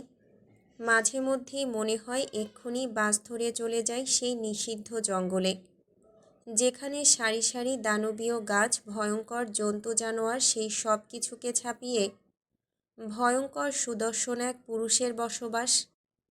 যদিও সেটা আদৌ সম্ভব কিনা তার বিন্দুমাত্র ধারণা নেই ঈশানীর ক্ষুদ্র মস্তিষ্কে, তবুও কল্পনা করতে কার না ভালো লাগে। তবে মাঝে মধ্যেই জিসানের বলা সেদিনের কথাগুলো হুটহাট আত্মবিশ্বাসে ফাটল ধরিয়ে দেয় ওর। নিজের অজান্তেই তখন মনে হতে থাকে, জিসান হয়তো ঠিকই বলেছে, আমি আসলে কারোরই মনের মতন নই, আর না তো আমি কারো ভালোবাসা পাওয়ার যোগ্যতা রাখি। আমাকে কি সত্যিই কখনো কেউ ভালোবাসবে না? কোনো দিন না। ভীষণ শঙ্কায় হৃদয়ে রক্তক্ষরণ হয় ঈশুর, তবুও অরণ্যকে ভুলতে পারে না মেয়েটা। সেই রাতের পর থেকে এখনও হাতের কাছে ফোন নিয়ে বসে থাকে ঈশানী। যদি আবারও ভুল করে কখনো ঈশানীকে মনে পড়ে যায় সেই নির্দয় পাষাণ মানবের, তখন নিশ্চয়ই কল আসবে। দ্বিতীয়বার কল আসলে ঈশানী কল ধরে নিশ্চয়ই খুব অভিমান করবে অরণ্যর উপর, কিন্তু গত 10 দিনে এমন কিছুই ঘটেনি আর। মায়ের সঙ্গে রাগ করে এতদিনে হয়তো ফোনটাই বন্ধ করে দিত ও। শুধুমাত্র একটা আননোন কলের অপেক্ষায় সেটাও আর করার সাহস হয়ে ওঠেনি। সকাল সকাল কফির মগ হাতে নিয়ে বারান্দায় চেয়ার পেতে বসে আকাশ পাতাল চিন্তায় বিভোর হয়ে আছে ঈশানী। তখনই অসময়ে ঘ্যান ঘ্যান আওয়াজে বেজে ওঠে বেয়ারা মুঠো ফোনটা। ঈশানী প্রথমে ভেবেছিল মা কল দিয়েছে, কিন্তু অচেনা নাম্বার চোখে পড়তেই কিঞ্চিত কপাল কুঁচকে গেল ওর। মন গহীনে কোথাও একটা ধীরিম ধীরিম আওয়াজ তুলে লাফিয়ে উঠল হৃদস্পন্দন। মনে হচ্ছে এক্ষুনি দম আটকে আসবে। এই অসময়ে অচেনা নাম্বার থেকে কেই বা কল দিতে পারে অন্তর্মুখী ঈশানীকে। 7-5 ভাবতে ভাবতেই ফোনটা রিসিভ করে কানে তুলল ঈশানী।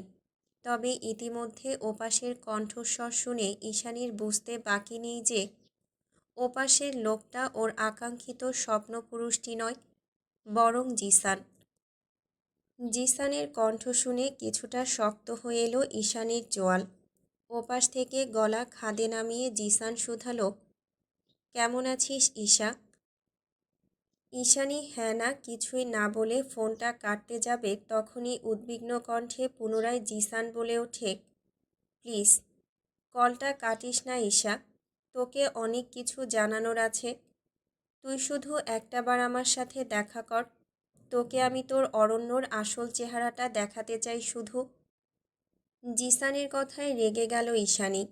রাগে কটমট করে বলল, আবার সেই একই কথা?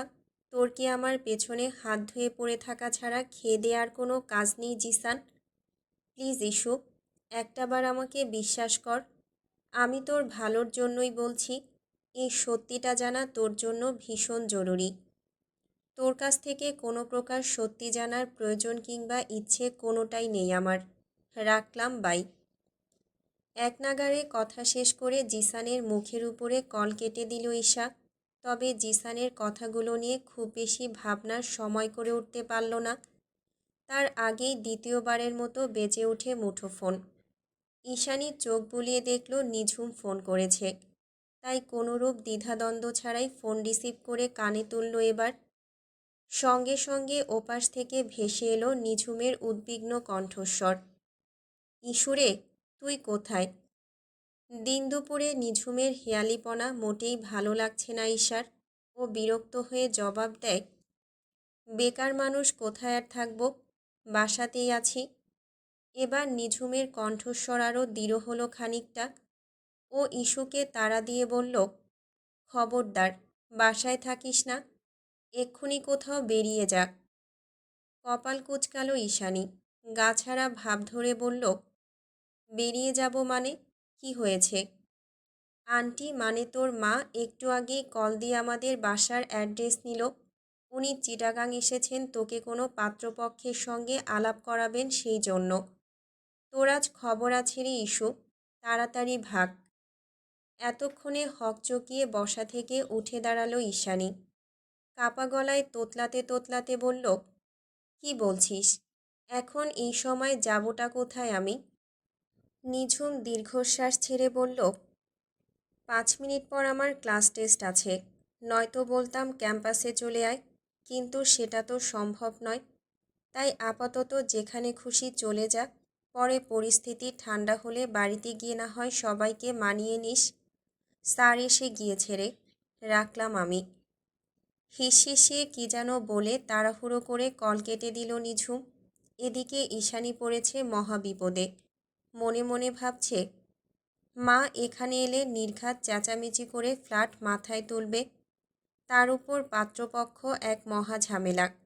এর চেয়ে আজকের দিনের জন্য কোথাও গা ঢাকা দেওয়াটাই সবচেয়ে বুদ্ধিমানের কাজ।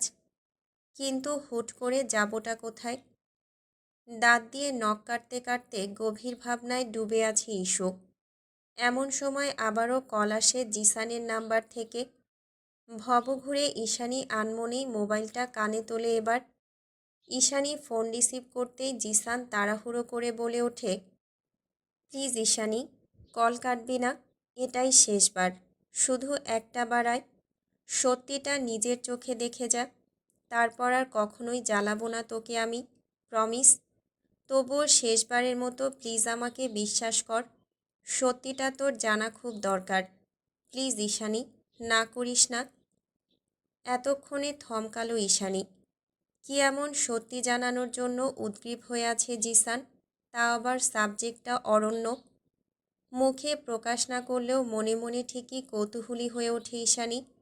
তাছাড়া এখন বাসা থেকে বের হওয়াটা অত্যন্ত জরুরি। তাই আর এত কিছু না ভেবে জিসানের কথায় সায় জানিয়ে তাড়াহুড়ো করে বেরিয়ে পড়েও। জিসানের টেক্সট করা ঠিকানা মোতাবেক এসে রিক্সা ভাড়া মিটিয়ে চারদিকে তাকিয়ে ঈশানী দেখল এটা একটা বাস স্ট্যান্ড। কিন্তু এখানে কি এমন সত্যি জানাবে ছেলেটা? ঈশানী যখন কৌতূহলী হয়ে এদিক ওদিক দেখছিল, ঠিক তখনই পেছন থেকে সশব্দে ডেকে ওঠে জিসান। ঈশা। জিসানের ডাকে পেছনে ঘাড় ঘোরালো ঈশানী এবং পেছনে ঘুরতেই চোখের সামনে যা দেখল তাতে আশ্চর্যের চরম সীমানায় পৌঁছে গেল। জিসানের হাত পা সহ শরীরের বিভিন্ন স্থানে মারের ক্ষত, কিছু কিছু জায়গায় অন টাইম ব্যান্ডেজ লাগানো। দেখে মনে হচ্ছে খুব বাজেভাবে মেরেছে কেউ।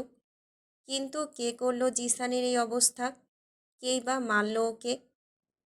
ঈশানীকে হতবাক হয়ে তাকিয়ে থাকতে দেখে ওর নিকট এগিয়ে আসে জিসান। জিসান এগিয়ে এলে ঈশানী শুধায়, তোর এই অবস্থা কেন? কোথায় ছিলি এতদিন? সব বলবো, তার আগে চল। এই বলে ঈশানীর দিকে একটা বাসের টিকিট এগিয়ে দেয় জিসান। টিকিটটা হাতে নিয়ে আরেক দফা অবাক হলো ঈশানী। ভ্রুযুগল কুঁচকে কিছুটা ঝাঁঝিয়ে বলে উঠল, চল মানে? কোথায় যাব? তুই না বললি কি সত্যি জানাবি? খাগড়াছড়ি, ওখানে গেলেই সবটা সত্যি জানতে পারবি তুই। এখন দেরি না করে দ্রুত চল। কথা শেষ করে ঈশাকে আর প্রশ্ন করার কোনোরূপ সুযোগ দিল না জিসান। এক প্রকার তাড়াহুড়ো করে টেনে নিয়ে গেল বাসের কাছে। অজ্ঞাত ঈশানী না চাইতেও আজকের দিনটা কোনো মতে পার করার জন্য উঠে পড়ল বাসে। গন্তব্য সবুজে ঘেরা স্মৃতিবিজড়িত সেই একই পার্বত্য অঞ্চল খাগড়াছড়ি। দিনের আলো ফুরিয়ে সন্ধ্যা রাতের পর্দা টেনেছে ধরণী। পূর্ণিমা রাত। আকাশে রূপোর থালার মতো মস্ত বড় চাঁদ উঠেছে। চাঁদের রূপলি আলোয় ভেসে যাচ্ছে চারিপাশ। সে আলোতেই জংলা বনবিচুটি পাছে হটিয়ে হাতে সরু একটা লাঠির সাহায্যে সামনের দিকে এগিয়ে যাচ্ছে জিসান। ওর পিছু পিছু সাবধানে এগিয়ে আসছে ঈশা। কিন্তু সেই সন্ধ্যা থেকে জঙ্গলের মধ্যে হাঁটতে হাঁটতে বিরক্ত ঈশানী। তার উপর এমন স্যাঁতসেঁতে বনে হাঁটতে হাঁটতে শরীরের মধ্যে কেমন কুটকুট করছে ওর। এক পর্যায়ে এসে বিরক্তিভাব দমাতে না পেরে থেমে গেল ঈশানী। কোমরে হাত দিয়ে নাকটার শিকই তুলে গলা উঁচিয়ে বলে উঠল, আর কত দূর? আমি আর এই জঙ্গলের মধ্যে হাঁটতে পারছি না। হুস। তৎক্ষণাৎ সচকিত হয়ে পেছনে ঘুরে আঙুলের ইশারায় ঈশানীকে চুপ করিয়ে দেয় জিসান। অতপর আঙুল তাক করে কিছু একটা দেখতে বলে ওকে। জিসানের আঙুল বরাবর লক্ষ্য করতেই ঈশা দেখল জঙ্গলের মধ্যে একটা ভাঙাচোরা শ্যাওলা পড়া পুরাতন কংক্রিটের ঘরের মধ্যেখানে সূক্ষ্ম আলো জ্বলছে। তার মানে ওখানে কেউ আছে। সামনের দৃশ্যপট দৃষ্টিগোচর হতেই এতক্ষণের ক্লান্তিভাব বিরক্তি সব কিছু এক মুহূর্তের জন্য ভুলে গেল ঈশানী। এই মুহূর্তেও সচকিত মস্তিষ্কে একটা প্রশ্নই ঘুরপাক খাচ্ছে শুধু, কে আছে ওখানে? কী বা সত্যি দেখাতে এত দূরে নিয়ে এলো জিসান? কিছুক্ষণ তাকিয়ে পর্যবেক্ষণ করার পরে পুনরায় সাবধানে পা টিপে টিপে একেবারে শ্যাওলা ঘরটার কাছাকাছি এগিয়ে গেল ওরা। ঘরের দেয়াল ঘেঁষে দাঁড়াতেই ভেতর থেকে কিছু মানুষের চাপা আর্তনাদের আওয়াজ শোনা গেল। দেয়ালের কাছে এক টুকরো ভাঙা জানালার আড়াল থেকে বাল্বের আলোয় ভেতরের মানুষগুলোকে স্পষ্ট দেখা যাচ্ছে। আর একটু ভালোভাবে দেখার জন্য জিসান একটু সরে গিয়ে ঈশানীকে কিছুটা সামনে এগিয়ে দিল। এবার সব কিছু স্পষ্ট দেখতে পাচ্ছি ঈশানী। ঘরের ভেতরে ৫-৬ জন আধমরা লোক নতজানু হয়ে হাঁটু গেড়ে বসে আছে একটা লোকের সামনে। তাদের প্রত্যেকের শরীর ক্ষতবিক্ষত, সেই সাথে রক্তাক্ত। তাও সকলের মুখে শুধু একটাই বুলি, দয়া করে আরেকটার সুযোগ দিন। তাদের ঠিক সামনে কাউচের উপর গাইলিয়ে দিয়ে পা ছড়িয়ে বসে হাতে রিভলভার নিয়ে নাড়াচাড়া করছে ব্ল্যাক স্যুট পরিহিত একটা লোক। সামনে আর্তনাদ করতে থাকা লোকগুলোর জন্য তার চেহারাটা স্পষ্ট নয় ঈশানীর কাছে। তবে কাউচে বসা লোকটার ঠিক ডান পাশে রিভলভার হাতে নিয়ে শটান দাঁড়িয়ে থাকা ব্ল্যাক স্যুট পরিহিত আরও একজন। লোকটা দেখতে ইয়াং, কতই বা বয়স হবে, 30-32।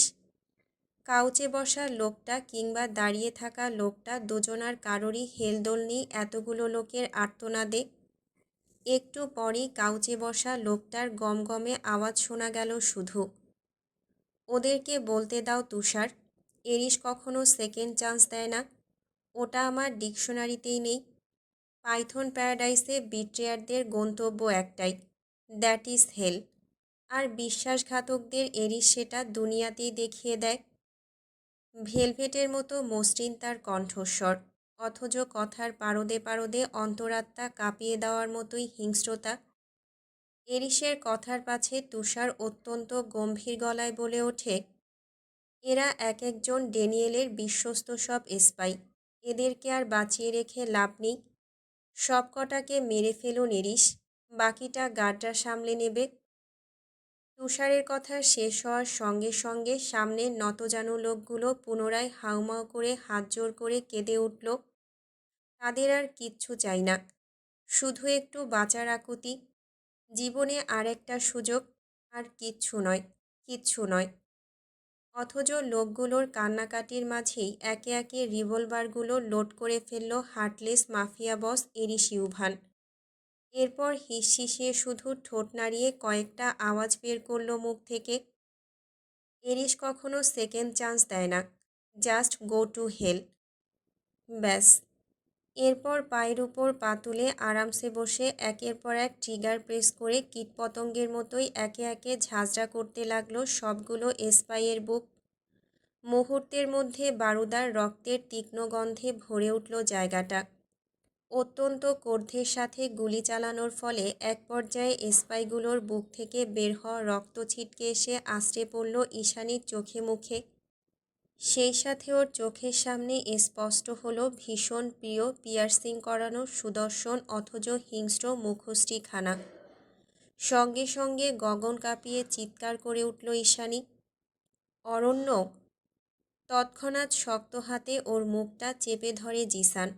কয়েক মুহূর্তে, মাত্র কয়েক মুহূর্তের মধ্যে ঈশানীর নিথর শরীরটা এলিয়ে পড়ে জিসানের কাঁধে। কিন্তু ততক্ষণে বড্ড দেরি হয়ে গিয়েছে, কারণ ইতিমধ্যে এরিস ইউভানের পূর্ণ দৃষ্টি আকর্ষণ করে নিয়েছে আগন্তুক দুজন মানব মানবী। শুনশান নিস্তব্ধ নিরিবিলি চারিপাশ, ভীষণ যাতনায় দুলছে পৃথিবীটা। ফাঁকা মস্তিষ্ক, রক্তরঞ্জিত দগদগে হৃদয় আর রিভলভার থেকে বের হওয়া ক্ষুদ্র ক্ষুদ্র বুলেটের মিছিল। ব্যাস, মুহূর্তেই চারিদিকে ছড়িয়ে পড়ে কান্না, হাহাকার, যন্ত্রণা আর লাশের গন্ধ। ঠিক তার উপর দাঁড়িয়ে দক্ষ শুটারদের মতোই এক হাতে গান চালাচ্ছে অসম্ভব সুদর্শন অথচ হৃদয়হীন ভালোবাসার মানুষটা। কি তার আসল পরিচয়? কী বা তার নাম? অরণ্য নাকি এরিস? বুলেটের মতোই এই বিষাক্ত প্রশ্নটা মাথায় আঘাত হানার সঙ্গে সঙ্গে আচমকা দুই চোখ খুলে ফেলল ঈশানী। চোখ খোলা মাত্রই ভীষণ যন্ত্রণায় টনটন করে ওঠে ওর মাথা, যেন কেউ হাতুড়ি পেটা করে যাচ্ছে অনবরত। চোখের সামনে দৃশ্যপট এখনও স্পষ্ট নয়, সব কিছু ধোঁয়াশা, কেমন যেন দুলছে দুনিয়াটা। যতক্ষণে চোখের ঘোলা দৃষ্টি স্পষ্ট হলো, ততক্ষণে ঈশানী বোধ করল এটা ওর 2 কামরার চিটাগাংয়ের সেই ফ্ল্যাট নয়, বরং অন্য কোনো জায়গা। যুদ্ধের পর মুহূর্তের মতোই চারিদিকে শান্ত নিরিবিলি হিমশীতল ঠান্ডা পরিবেশ বিরাজমান। মাথার উপর বিস্তৃত নান্দনিক কারুকাজ করা সফেদ সিলিং, তার ঠিক মাঝখানে ঝুলছে কয়েকতলা বিশিষ্ট দামি ঝাড়বাতির বহর। পুরো রুমটা রাজকীয় প্যালেসের মতোই সুন্দর আর সুসজ্জিত। সম্পূর্ণ মেঝেতে বিছানো হয়েছে মখমলের নরম গালিচা। অথচ এত বড় কক্ষে ইস্যু ব্যতীত আর একটা মানুষেরও উপস্থিতি পর্যন্ত নেই। কি আশ্চর্য! চারদিকে চোখ বুলাতে বুলাতেই আস্তে করে উঠে বসে ঈশানী। কি জানি মাথাটা এখনো কেমন চক্কর দিচ্ছে বারবার। রুমের এক সাইডে বিশাল ওয়াল মিরর টাঙানো। কিছু একটা ভেবে বিছানা ছেড়ে ধীর পায়ে এগিয়ে গিয়ে ওয়াল মিররের সামনে দাঁড়ালো ঈশানী। দেখল ওর পরনে ছেঁড়া চুড়িদার, যা গতকাল রাতে জঙ্গলের ডালপালায় লেগে ছিঁড়ে গিয়েছিল। উস্কো খুস্কো চুল, পাংশুটে মুখশ্রী, মহাসমুদ্রের মতো গাঢ় নীল চোখ দুটোর সৌন্দর্যটুকু আজ উবে গিয়েছে কোথায় যেন। ফর্সা লাস্যময়ী মুখটা শুকিয়ে ফ্যাকাশে বর্ণ ধারণ করে আছে। মুখের আশেপাশে একটু ভালোভাবে লক্ষ্য করতেই ঈশানী দেখতে পেল কাল রাতে শুকিয়ে যাওয়া রক্তের দাগ। এতে কত মানুষের রক্ত লেগে মরচে ধরে গিয়েছে তা ভাবতেই গা গুলিয়ে বমি চলে এলো ইস্যুর। এতক্ষণ ধরে নিজেকে আয়নার সামনে খুঁটিয়ে খুঁটিয়ে দেখতে দেখতেই ঈশানী আচানক বোধ করল কাল রাতটা মিথ্যে ছিল না। তার মানে কোনো কিছুই স্বপ্ন ছিল না। চট করেই সচকিত হয়ে ওঠে ওর মস্তিষ্ক। একে একে মনে পড়ে যায় কাল সন্ধ্যা রাতের সকল স্মৃতি। মানসপটে স্পষ্ট হয়ে ওঠে ভালোবাসার মানুষটির নিষ্ঠুরতম বর্বরতা। নতুন করে শুরু হয় হৃদয়ে রক্তক্ষরণ। এত বড় সত্যিটা মস্তিষ্কে দ্বিতীয়বারের মতো পুনর্জীবিত হওয়ায় দুই হাতের চুল খামচে ধরে চিৎকার করে মেঝেতে বসে পড়ে ঈশানী। কাঁদতে কাঁদতে একাই বিড়বিড় করে বলে ওঠে, তার মানে কিছুই স্বপ্ন নয়, সব সত্যি, সব কিছু সত্যি। ও আসলে অরণ্য নয়, মাফিয়া বস এরিস। জিসান ঠিকই বলেছিল। এরিসের মতো মানুষরাই সুইট ডেমন, যারা আমাদের আশেপাশেই ভালো মানুষ সেজে ঘুরে বেড়ায়, অথচ আমরা তাদের মুখোশের আড়ালের আসল চেহারাটা ধরতেই পারি না। কিন্তু তার মতো একটা অপবিত্র মানুষকে কিভাবে আমি এতটা ভালোবেসে ফেললাম? হায় খোদা, আমি যে পবিত্র! আবারও হৃদয় বিদারক এক অসহায় চিৎকার বেরিয়ে আসে ঈশানীর বুক চিরে। আফসোস আর হৃদয় ভাঙার চোরাবালিতে ক্রমশ তলিয়ে যাচ্ছে ঈশানী।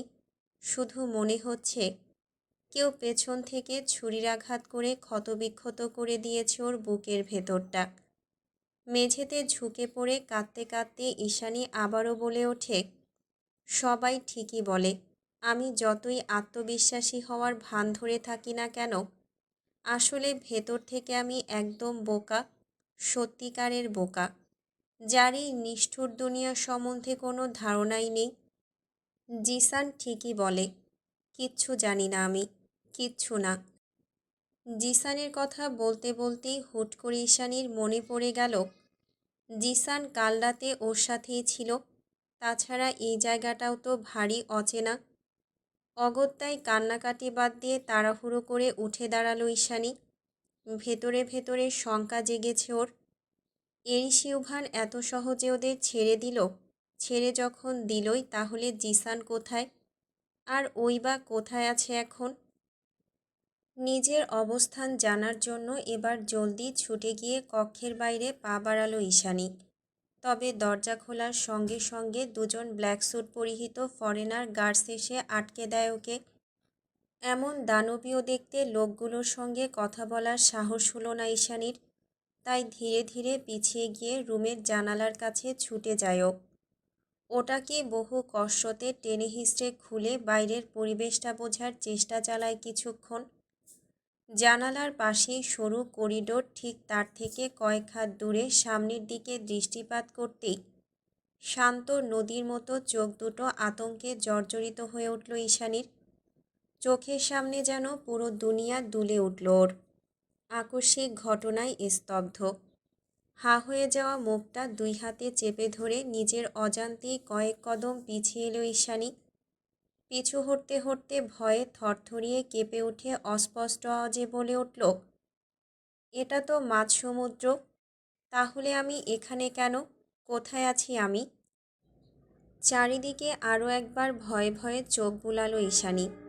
দেখতে দেখতে এতক্ষণে খেয়াল করে বুঝতে পারল আসলে তখন থেকে ওর মাথা ঘুরছে না, বরং সমুদ্রের মাঝখানে হওয়ায় এই বিশাল আকৃতির বিলাসবহুল জাহাজটাই ঢেউয়ের তালে তালে বারবার দুলে উঠছে। এই পর্যায়ে এসে ঈশানীর মস্তিষ্ক পুরোপুরি ফাঁকা লাগছে। এই মুহূর্তে জিসানের কথা তো দূরে থাক, নিজের জীবনটাই ওর কাছে অর্থহীন মনে হচ্ছে। মুহূর্তের মাঝে নিজের জীবনের আশা আকাঙ্ক্ষা, ভবিষ্যৎ, ভালোবাসা সব কিছুই ভুলতে বসেছে মেয়েটা। মনে হচ্ছে জীবনটা এখানেই থেমে যাবে, তীরহারাই প্রকাণ্ড সমুদ্রের মাঝেই হারিয়ে যাবে নীল চোখের মেয়েটা। অগত্যা ঈশানী আর কোনো কিছু না ভেবেই একেবারে নির্দ্বিধায় ধপ করে বসে পড়ল গালিচা বিছানো মেঝের উপর। প্রচণ্ড মানসিক ধাক্কায় ঈশানী হয়তো আবারও জ্ঞান হারাবে। ঠিক এমন সময়ে দরজা খোলার ক্যাচক্যাচ আওয়াজে আরেক দফা সচকিত হয়ে উঠল ওর মস্তিষ্ক। তৎক্ষণাৎ আস্তে করে ঘাড় ঘোরালো ঈশানী। দেখল বড় বড় পা ফেলে ওর দিকেই এগিয়ে আসছে মাফিয়া বসটা। দেখতে সব সময়ের মতোই স্টাইলিশ, ভ্রুতে পিয়ার্সিং, হাতে পাইথন খচিত ট্যাটু, ব্রেসলেট, অধরতলার কালো তিল সব কিছু এখনও বিদ্যমান। পরনে সেই ব্ল্যাক স্যুট ঠিক ওর মনের মতোই কালো আর কুৎসিত। কি জানি কি হলো, এরিসকে দেখা মাত্রই এতক্ষণ ধরে ভেতরে ভেতরে চাপা পড়ে থাকা কোর্ধান্বিত সত্তাটা হঠাৎ করেই জাগ্রত হয়ে উঠল ঈশানীর মাঝে। মাত্রাতিরিক্ত ক্ষোভের বশবর্তী হয়ে দৌড়ে গিয়ে হিংস্র বাঘিনীর ন্যায় আচমকা ঝাঁপিয়ে পড়ল এরিসের উপর। নরম দুই হাতে ওর শার্টের কলারটা শক্ত করে চেপে ধরে চিৎকার দিয়ে বলে উঠল, নিষ্ঠুর, মিথ্যাবাদী, প্রতারক, তুই একটা খুনি, তোকে আমি পুলিশে দেব। ঈশানীর কথায় মনে মনে কিঞ্চিত হাসল বোধহয় এরিস। এরিসের পেছনেই দুজন মহিলা সার্ভেন্ট হাতে কিছু জামাকাপড় আর খাবার নিয়ে দাঁড়িয়েছিল। ওর হাতের ইশারায় তাদেরকে চলে যেতে বললে সার্ভেন্টগুলো তাড়াহুড়ো পায়ে জায়গা ত্যাগ করে। ঈশানী এখনও চিল্লাপাল্লা করেই যাচ্ছে। কি বলছে, কাকে বলছে কিচ্ছু মাথায় নেই ওর। জিসানকে কি করেছিস, ওকে ছেড়ে। বাক্যটুকু আর শেষ করতে পারল না ঈশানী। তার আগেই এরিসের শক্ত হাতের চপেটাঘাতে ঘুরে ছিটকে পড়ল মেঝেতে। ঈশানী সরে যেতেই এরিস এদিক ওদিক ঘাড় ফুটিয়ে নিজের সিল্কি চুলের ভাঁজে আঙুল চালাতে চালাতে বলে ওঠে, আইস, দিস ইজ টু মাচ। এরিস ইউভানের কলারে হাত দেওয়ার সাহস হলো কী করে তোমার? থাপ্পড়ের আঘাতটা এতই জোরে ছিল যে ঈশানীর ঠোঁট কেটে রক্ত বেরিয়ে এসেছে। তবুও নিজের কানকে বিশ্বাস করতে পারছিল না ও। হুট করে প্রেমিক পুরুষের এহেন হিংস্র রূপ মেনে নেওয়া কষ্টকর। ঈশানীও নিজেকে বিশ্বাস করে উঠতে পারছিল না, কিছুতেই না। তাই তো সহসা পেছনে ঘুরে আহত গলায় এরিসকে ডেকে উঠল, অরণ্য। ঈশানী ডেকে ওঠার সঙ্গে সঙ্গে দ্রুত কদমে এগিয়ে এসে ওর সামনে এক হাঁটু ভাঁজ করে বসে ঈশানীর চোয়ালটা শক্ত হাতে চেপে ধরে গর্জে উঠল এরিস। চোখের মাঝে একরাশ আক্রোশ ধরে রেখে দাঁতে দাঁত পিষে গম্ভীর গলায় বলল, অরণ্য নয় এরিস, গ্যাংস্টার এরিস ইউভান, যার মধ্যে দয়া, মায়া, করুণা, ভালোবাসা, দুর্বলতা কোনো কিছুর অস্তিত্ব নেই। আমাকে ইনোসেন্ট ব্লু আইস দেখিয়ে কোনো লাভ হবে না, কারণ আমার কোনো দুর্বলতা নেই। I am heartless. এরিসের হাতের বাঁধন ছিল পাথরের মতোই শক্ত আর কঠিন, যেন মনে হচ্ছে ঈশানীর নরম তুলতুলে চোয়ালটা এক্ষুনি ভেঙে বেরিয়ে আসবে। তবুও কাঁদতে কাঁদতে ঈশানী বলে ওঠে, কেন ধরে এনেছেন আমাকে? কি ক্ষতি করেছি আপনার? আর আমার বন্ধু কোথায়? কয়েক সেকেন্ডের জন্য এক টুকরো ক্রুদ্ধ হাসি খেলে গেল এরিসের ঠোঁটের আগায়, এবং পরক্ষণেই আবার তা মিলিয়ে গেল কাঠিন্যতার আড়ালে। অতপর আগের মতোই শক্ত গলায় এরিস বলে উঠল, এরিস কাউকে কৈফিয়ত দেয় না। তোমার বন্ধুকে তুমি তখনই দেখতে পাবে যখন চুপচাপ আমার কথায় রাজি হবে। কি কথা? ভয়ে ভয়ে শুধালো ঈশানী। এরিসর চোয়ালটা ছেড়ে দিয়ে ঠোঁট বাঁকিয়ে বলে ওঠে, তোমাকে আমি প্রস্টিটিউট বানাবো। আমার মাফিয়া ক্লাবের সবচেয়ে এক্সপেন্সিভ স্লাট হবে তুমি। You know what I mean. এরিসের কথা শুনে মুখ থেকে রক্ত সরে গেল ঈশানীর। সমগ্র দুনিয়াটা যেন মাত্রই ওলটপালট হয়ে গেল চোখের সামনে। সরল সহজ অবশ হৃদয়টা ভেঙে টুকরো টুকরো হয়ে গুঁড়িয়ে গেল এক পলকেই। সামনের নিষ্ঠুরতম মানুষটার ধূসর বাদামি চোখে নিজের নীলাম্বর চোখ দুটো রেখে অকস্মাৎ ঈশানী উপলব্ধি করল এরই শুধু খারাপই নয়, ও আসলে একটা হৃদয়হীন জানোয়ার। মনুষ্যত্ব বলতে কিছুই নেই ওর মাঝে, কিচ্ছু না। দিশেহারা ঈশানী তখনই এরিসের মুখের উপর প্রচণ্ড ক্ষোভ নিয়ে চিৎকার করে উঠল আবারও, অসম্ভব! আপনার সাহস কী করে হয় আমাকে এটা বলার? অসভ্য, নিষ্ঠুর পাষাণ লোক!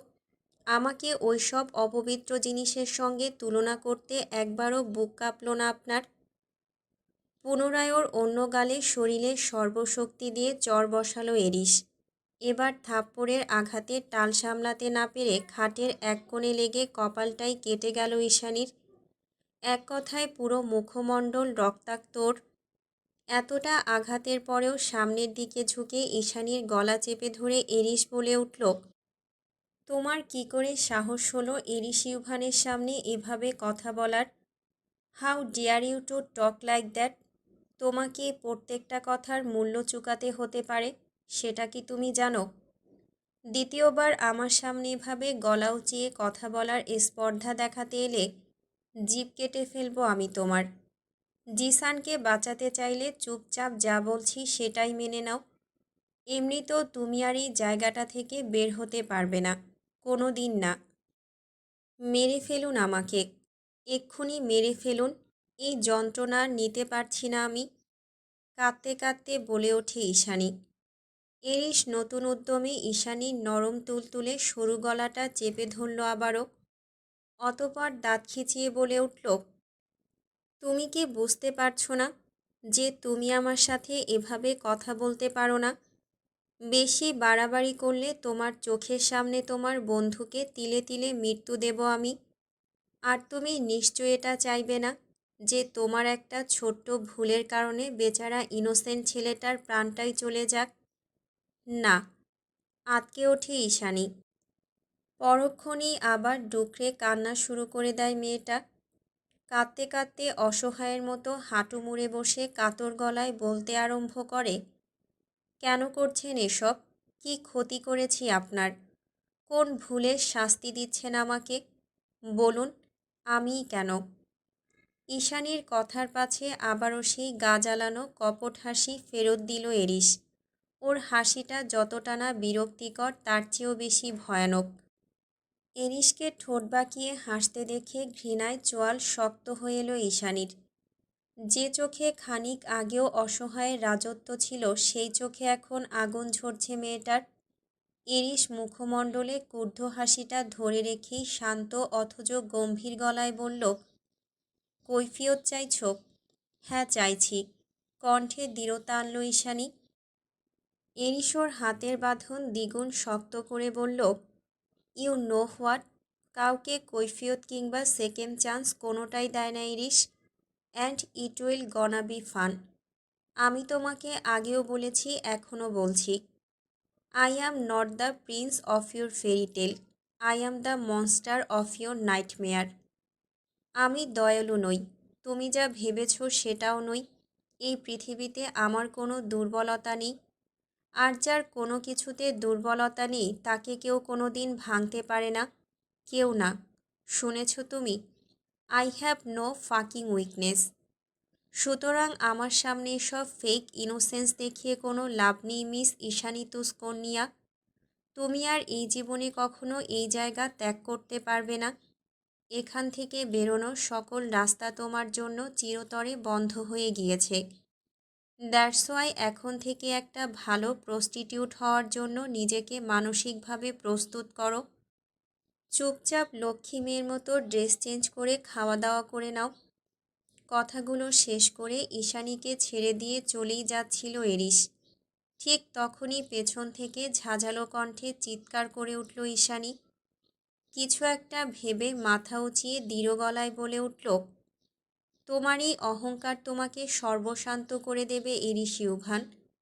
একটা কথা ভুল বলেছ তুমি। এই পৃথিবীতে দুর্বলতা ছাড়া কোনো প্রাণীর অস্তিত্ব নেই, থাকতে পারে না।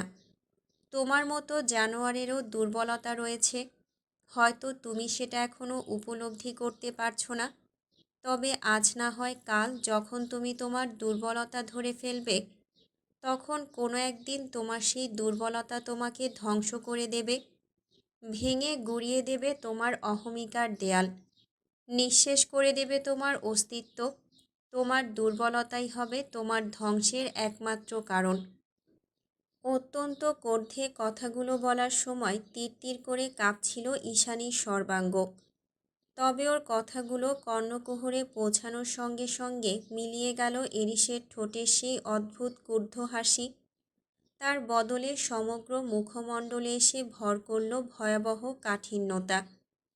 চোখ দুটোতে জল করে উঠল রক্তিম তেজস্ক্রিয়তা, যেন নিভে যাওয়া অঙ্গার ঘিয়ের প্রয়োজনায় দাউ দাউ করে জ্বলে উঠেছে মুহূর্তেই।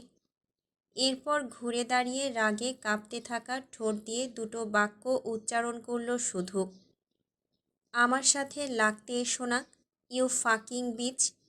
ব্যাস, আবারও নিজের হাত দিয়ে ঈশানীকে আঘাত করে বসল এরিস। এরিসের শক্ত হাতের ধাক্কায় ছিটকে মেঝেতে মুখ থুবড়ে পড়ল ঈশানী। তৎক্ষণাৎ ফিনকি দিয়ে রক্ত বেরিয়ে এলো নাক গলিয়ে। সমগ্র মুখমণ্ডল রক্তাক্ত, দমটা এবার বেরিয়ে যাওয়ার উপক্রম। তখনও মেঝেতে শুয়ে কাতরাতে অবচেতন হওয়ার আগ মুহূর্তে নিজেকে নিজে উপহাস করে হাসল ঈশানী। মনে মনে বলল, আবেগ এখন নিয়ন্ত্রণে, অথচ আমি ধ্বংসের শেষ প্রান্তে।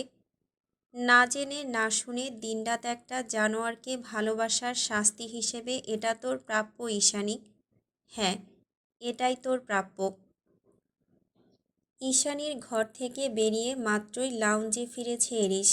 লাউঞ্জে ফিরে সর্বপ্রথম শরীরের ব্লেজারটা অন্য পাশে ছুঁড়ে ফেলে। টাইয়ের নটটা খানিক টানাটানি করে নিজের ব্যক্তিগত কাউচে মাথা এলিয়ে দিয়ে পা ছড়িয়ে বসে পড়ে সে। ওকে বেশ ক্লান্ত আর নির্ঘুম দেখাচ্ছে। লাউঞ্জের এক কোণে ছোটোখাটো একটা বার কাউন্টার। তুষার এতক্ষণ সেখানেই ছিল, তবে এরিসকে দেখা মাত্রই একটা রেড ওয়াইনের বোতল সমেত এগিয়ে এলো কাউচের দিকে।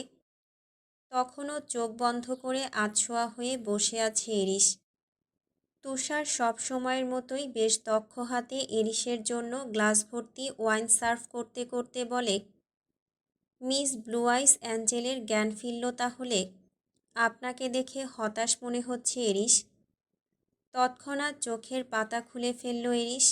ওয়াইনের গ্লাসটা হাতে নিয়ে সূক্ষ্ম দৃষ্টিতে সেটাকে পরখ করতে করতে বলল, just keep your mouth shut up.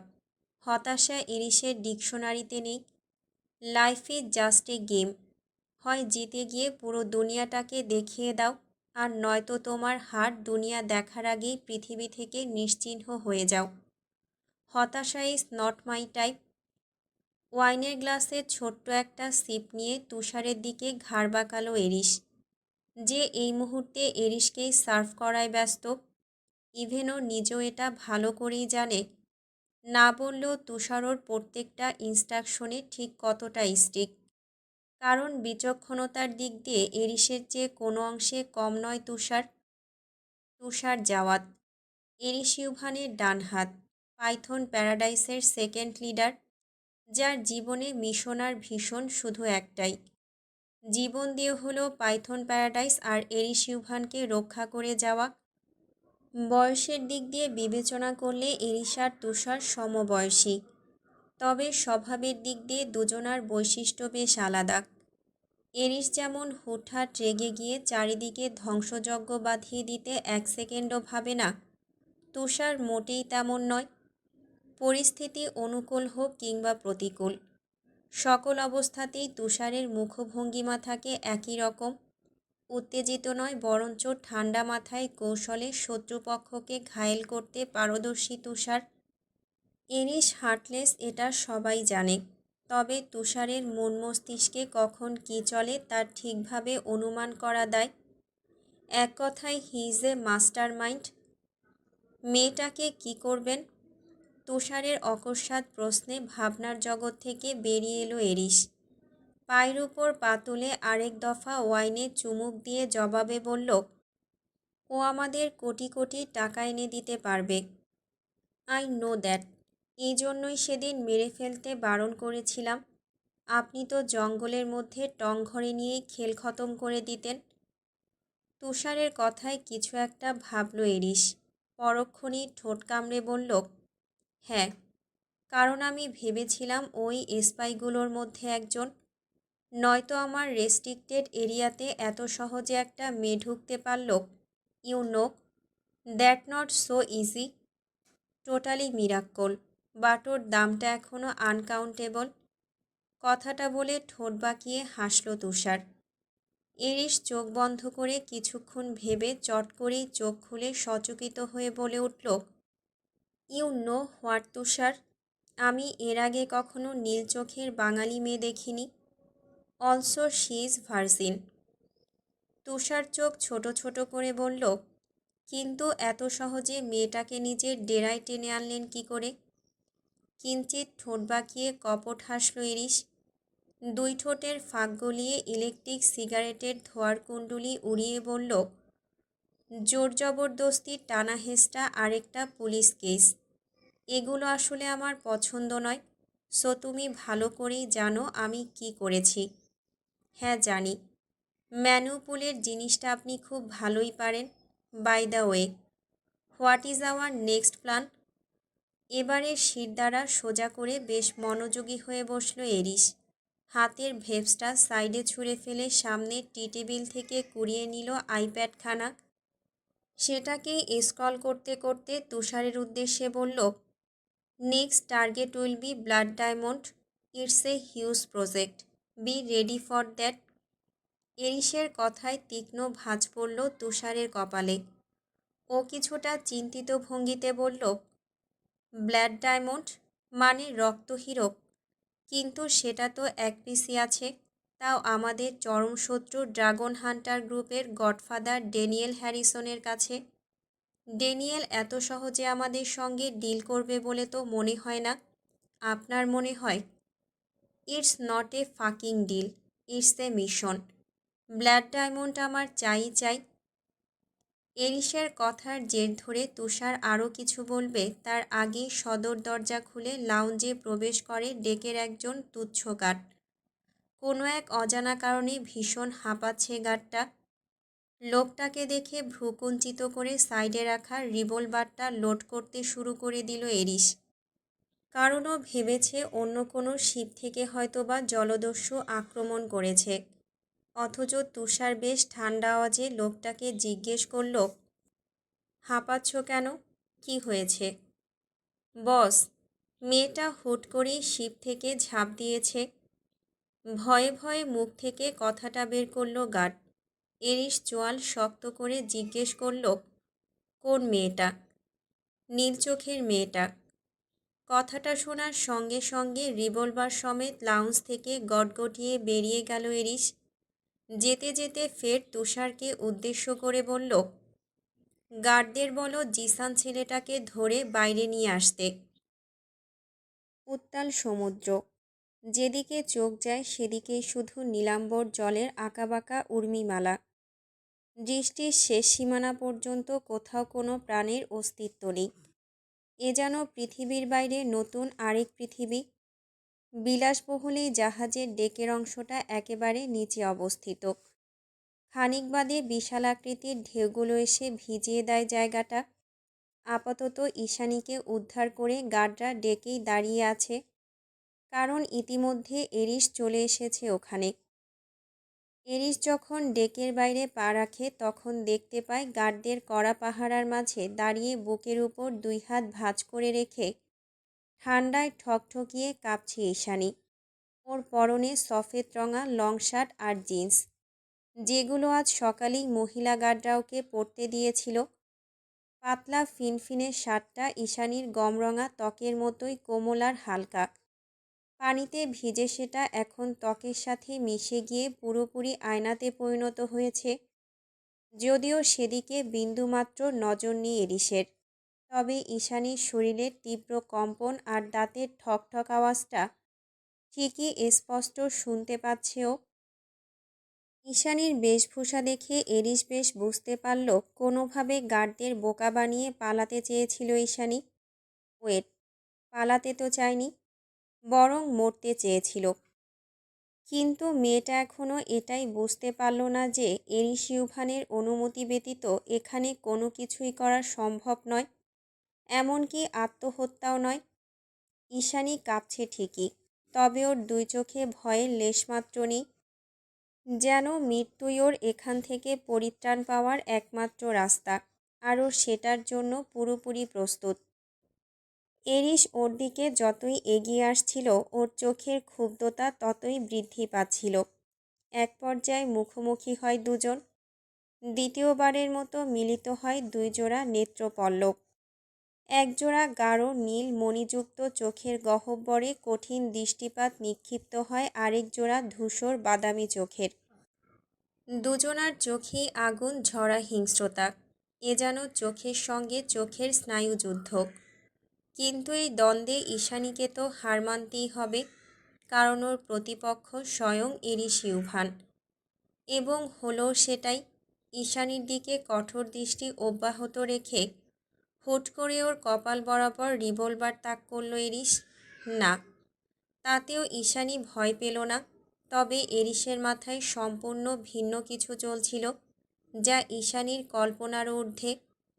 Ishani তখনও নির্ভয়ে রিভলভারের সামনেই দাঁড়িয়েছিল। ওর সেই তীক্ষ্ণ দৃষ্টিকে সম্পূর্ণ উপেক্ষা করে মুহূর্তের মধ্যে রিভলভারটা ঈশানীর কপাল থেকে সরিয়ে নিয়ে 90 ডিগ্রি অ্যাঙ্গেলে হাত ঘুরিয়ে মুমূর্ষু জিসানের বাম পাটাকে পয়েন্ট করে ট্রিগার প্রেস করে দেয় এরিস। হঠাৎই গুলির শব্দে সচকিত হয়ে উঠল ঈশানীর মস্তিষ্ক। ও ঘুরে দাঁড়িয়ে দেখতে পেল জিসানের বাম পা থেকে অঝোর ধারায় রক্ত গড়িয়ে পড়ছে। তার মানে গুলিটা জিসানে লেগেছে। ওর হাত দুটো শক্ত করে ধরে রেখেছে গার্ডরা। তবুও দাঁড়িয়ে থাকতে পারছে না জিসান, ক্রমশ পড়ে যাচ্ছে হাঁটু ভেঙে। জিসানের এহেন অবস্থা থেকে আপনা আপনি মুখের উপর হাত চলে গেল ঈশানীর। ও তৎক্ষণাৎ দৌড়ে যেতে চাইল জিসানের কাছে, তবে তার আগেই গার্ডসরা ধরে ফেলল ঈশানীকে। অযাচিত ঈশানী এবার এরিসের সামনে গিয়ে দাঁড়ালো। কাঁদতে কাঁদতে চেঁচিয়ে বলে উঠল, কি চাইছেনটা কি আপনি? জিসানকে কেন এভাবে আঘাত করছেন? আমার সাথে শত্রুতা থাকলে আমাকে মেরে ফেলুন, ওকে কেন কষ্ট দিচ্ছেন? এরিস নতুন উদ্যমে রিভলভার লোড করতে করতে বলল, আওয়াজ নিচে। আগেও বলেছি, এখনও বলছি, ওকে একমাত্র তুমিই বাঁচাতে পারো। আর না হলে। একটু থামল এরিস, অতপর কিছু একটা ভেবে বলল, আমি এবার ওর ডান পায়ে একটা গুলি করব, আর তারপর। এরিসের কথা শেষ করার আগেই ঈশানী চোখ খিচে ভেজার স্যাঁতসেঁতে লোহার পাটাতনের উপর হাঁটু ভেঙে ধপ করে বসে পড়ল। অপারগ ঈশানী দুই হাঁটুর উপর শরীরের সবটুকু ভর ছেড়ে দিয়ে কাঁদতে কাঁদতে আহত কণ্ঠে বলে উঠল, কি করতে হবে বলুন, আমি সব করব। তবুও দয়া করে জিসানকে ছেড়ে দিন প্লিজ। যদিও জিসান কথা বলার অবস্থাতে নেই, তবুও ঈশানীর এহেন আত্মসমর্পণে হকচকিয়ে উঠল। এরিস একটা হার্টলেস ব্লাডি বিস্ট। ও পারে না এমন কিছুই নেই। তা জানা সত্ত্বেও কি করে এত সহজে হার মেনে নিল ঈশানী? কেনই বা নিল, ভাবছে জিসান। ওদিকে ঈশানীর কাকুতি মিনতি শুনে বেশ খুশি হলো এরিস। কেউ যখন ওর কাছে হাত জোর করে কাকুতি মিনতি করে, জীবন ভিক্ষা চায়, সেটাও ভীষণভাবে এনজয় করে, কারণ এটাই ওর নেচার। মানুষকে কষ্ট দেওয়া, অত্যাচার করা, তাদের উপর নিজের অবাধ কর্তৃত্ব ফলানোটা এরিসের কাছে ভ্যালু অফ পাওয়ার ছাড়া আর কিছুই না। সমুদ্রের মাঝে ভীষণ হাওয়া দিচ্ছে, রোগা পাতলা ঈশানীকে জোর হাওয়ায় উড়িয়ে নিয়ে গেল বলে, অথচ একইভাবে এরিসের সামনে হাঁটু ভেঙে বসে আছে। অপরাধবোধকে ভেতর থেকে কুরে কুরে খাচ্ছে। মনে মনে ভাবছে, শুধুমাত্র আমার ভুলের জন্য জিসান এতটা কষ্ট পাচ্ছে। ওর তো কোনো দোষ নেই, তাহলে ও কেন আমার জন্য এতটা শাস্তি ভোগ করবে? এটা আমি হতে দিতে পারি না, কিছুতেই না। নিজের জীবন দিয়ে হলেও জিসানকে আমার বাঁচানো উচিত। ঈশানীর ভাবনার ছেদ ঘটে এরিসের প্রস্তাবে। যা বলছো ভেবে বলছো তো? হ্যাঁ, ছোট্ট করে জবাব দেয় ঈশানী। Okay fine. নির্বিকার ভঙ্গিতে কথাটা বলেই ঈশানীর কবজিতে হ্যাঁচকা টান মেরে ওকে দাঁড় করিয়ে দেয় এরিস। অতঃপর তুষারকে উদ্দেশ্য করে বলে, ওকে প্রাইমারি ট্রিটমেন্ট দিয়ে বাংলাদেশের যে কোনো একটা বন্দরে ফেলে রেখে আসবে। তৎক্ষণাৎ হ্যাঁসূচক মাথা নাড়িয়ে কানে এয়ারপড লাগাতে লাগাতে কোথাও একটা চলে যায় তুষার। আকস্মিক তীব্র জ্বরে ঈশানীর দৃশ্যপট পুরোপুরি ঝাপসা। নিভু নিভু চোখে ও শুধু দেখতে পেল জিসানকে ওরা টেনে হিঁচড়ে ভেতরের দিকে নিয়ে যাচ্ছে, অথচ ঈশানীর হাতটা এখনও শক্ত করে ধরে রেখেছে এরিস। ওর মনে হচ্ছে এখনও হাত না ছাড়লে কিছুক্ষণের মধ্যেই জ্ঞান হারিয়ে এরিসের বুকে ঢলে পড়বে ও। তবে ঈশানী খুব করে চাইছে এটা না হোক, কিন্তু কথায় আছে না, অভাগা যেদিকে চায় সাগর শুকিয়ে যায়। ঈশানীর সঙ্গেও তেমনটাই হলো। ভাবনার কিছুক্ষণের মধ্যেই কাঁপুনি দিয়ে ওঠা তীব্র জ্বরের তোপে চেতনা হারিয়ে নিষ্ঠুর মাফিয়া বসটার বুকের উপরই ঢলে পড়ল ঈশা।